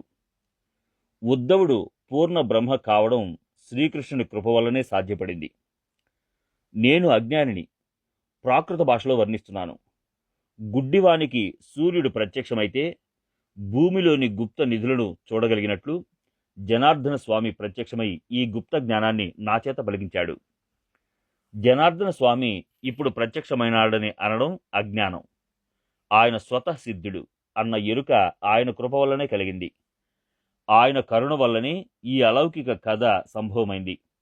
నా అహంకారం నశించింది. సూర్యుడు అంధకారాన్ని తీసేసినట్లు అహంకారాన్ని తీసేయడం నాకు తెలియదు. కానీ ఆ దయాగనుడు గుప్త జ్ఞానాన్ని నాతో పలికించాడు. జనార్దన స్వామి సన్నిహితంగా ఉన్న ఆయన మహిమ నాకు బోధపడలేదు. ఆయనే తన మహిమను నా నోట పలికించాడు. నేను నా నోట అనడం కూడా జనార్దన స్వామి. ఆయన నోట ఆత్మబలంతో ఆత్మ సుఖాన్ని పలికించాడు. నా పేరుతో కవిత ఉన్నా దాని వక్త జనార్దన స్వామి. ఆయన వక్తృత్వంతో ఈ రసవత్తరమైన కథ కథనం చేయబడింది. బ్రహ్మరసభరితమైన ఈ కథ అంటే శ్రీ భాగవతం. ఈ అధ్యాయంలో దాని వివరణ అంటే బ్రహ్మస్వరూపంలో లీనమవడమే. పరమ శ్రద్ధతో సేవించినందున ఉద్ధవునికి సమాధానం లభించింది. ఉద్ధవుడు సంతృప్తుడై ఇలా ఆలోచించాడు. ఇది శుద్ధ ఆత్మజ్ఞానం. దీనిని అజ్ఞానులు దుర్బలులు పొందడం దుర్లభం. ఆ చిత్స్వరూప ప్రాప్తి సాధకునికి సులభంగా ఎలా కలుగుతుంది? పర్వతపు అంచును విరిచి మార్గం చేయడం, దాని పైకి ఎక్కడానికి మెట్లు ఏర్పరచడంలా సులభ పద్ధతిలో నిర్గుణ తత్వాన్ని చేరడం గురించి ఉద్ధవుడు ప్రశ్నించాడు. బ్రహ్మప్రాప్తికి సులభ మార్గాన్ని దేవాది దేవుడు ముందు అధ్యాయంలో వివరిస్తాడు. ముందు అధ్యాయం మరింత రసవత్తరం. అది సాధకునికి పరమార్థ ప్రాప్తి కలిగిస్తుంది. అనాయాసంగా సంసార సాగరం నుండి తరించడానికి సులభోపాయాన్ని శ్రీకృష్ణుడు సాధకులకు తెలియజేస్తాడు. శ్రీరామచంద్రుడు సీతను అనుగ్రహించడానికి సేతువును నిర్మించాడు. ఆ సముద్రంపై నిర్మించిన సేతువు వలన పామరులైన వానరులు కూడా ఉద్ధరింపబడినట్లు ఉద్ధవుని ప్రశ్నలకు ప్రేమతో తన భక్తుల కోసం ఆ శ్రీహరి భవాబ్ది సేతువును నిర్మిస్తే భావుకులైన అజ్ఞానజనులు తరిస్తారు. శ్రీకృష్ణుని భక్తి అనే సేతువు సహాయంతో జడ మూడ పామర జనం తరిస్తారు. ఆ భక్తిని యాదవేంద్రుడైన శ్రీకృష్ణుడు ఉపదేశించాడు. దానిని శ్రోతలు ఆదరపూర్వకంగా శ్రవణం చేయండి. ఏకనాథుడు జనార్దనుని శరణు వేడినందువలన శ్రోతలు సంపన్నులైనారు. ముందు అధ్యాయం కథనం చేస్తే సాధకులు తరిస్తారు. ఏకనాథుడు తన ఏకత్వాన్ని విడిచి జనార్దన స్వామి చరణ కమలాలపై శరణు వేడాడు. ఇప్పుడు శ్రీహరి సులభంగా ఆత్మజ్ఞానం పొందే భక్తి రూప సాధనను బోధిస్తున్నాడు. 28వ అధ్యాయం సంపూర్ణం.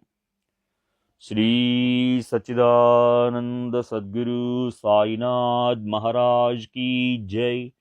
సద్గురు శ్రీ సాయినాథుని శరద్ బాబూజీ కీ జై.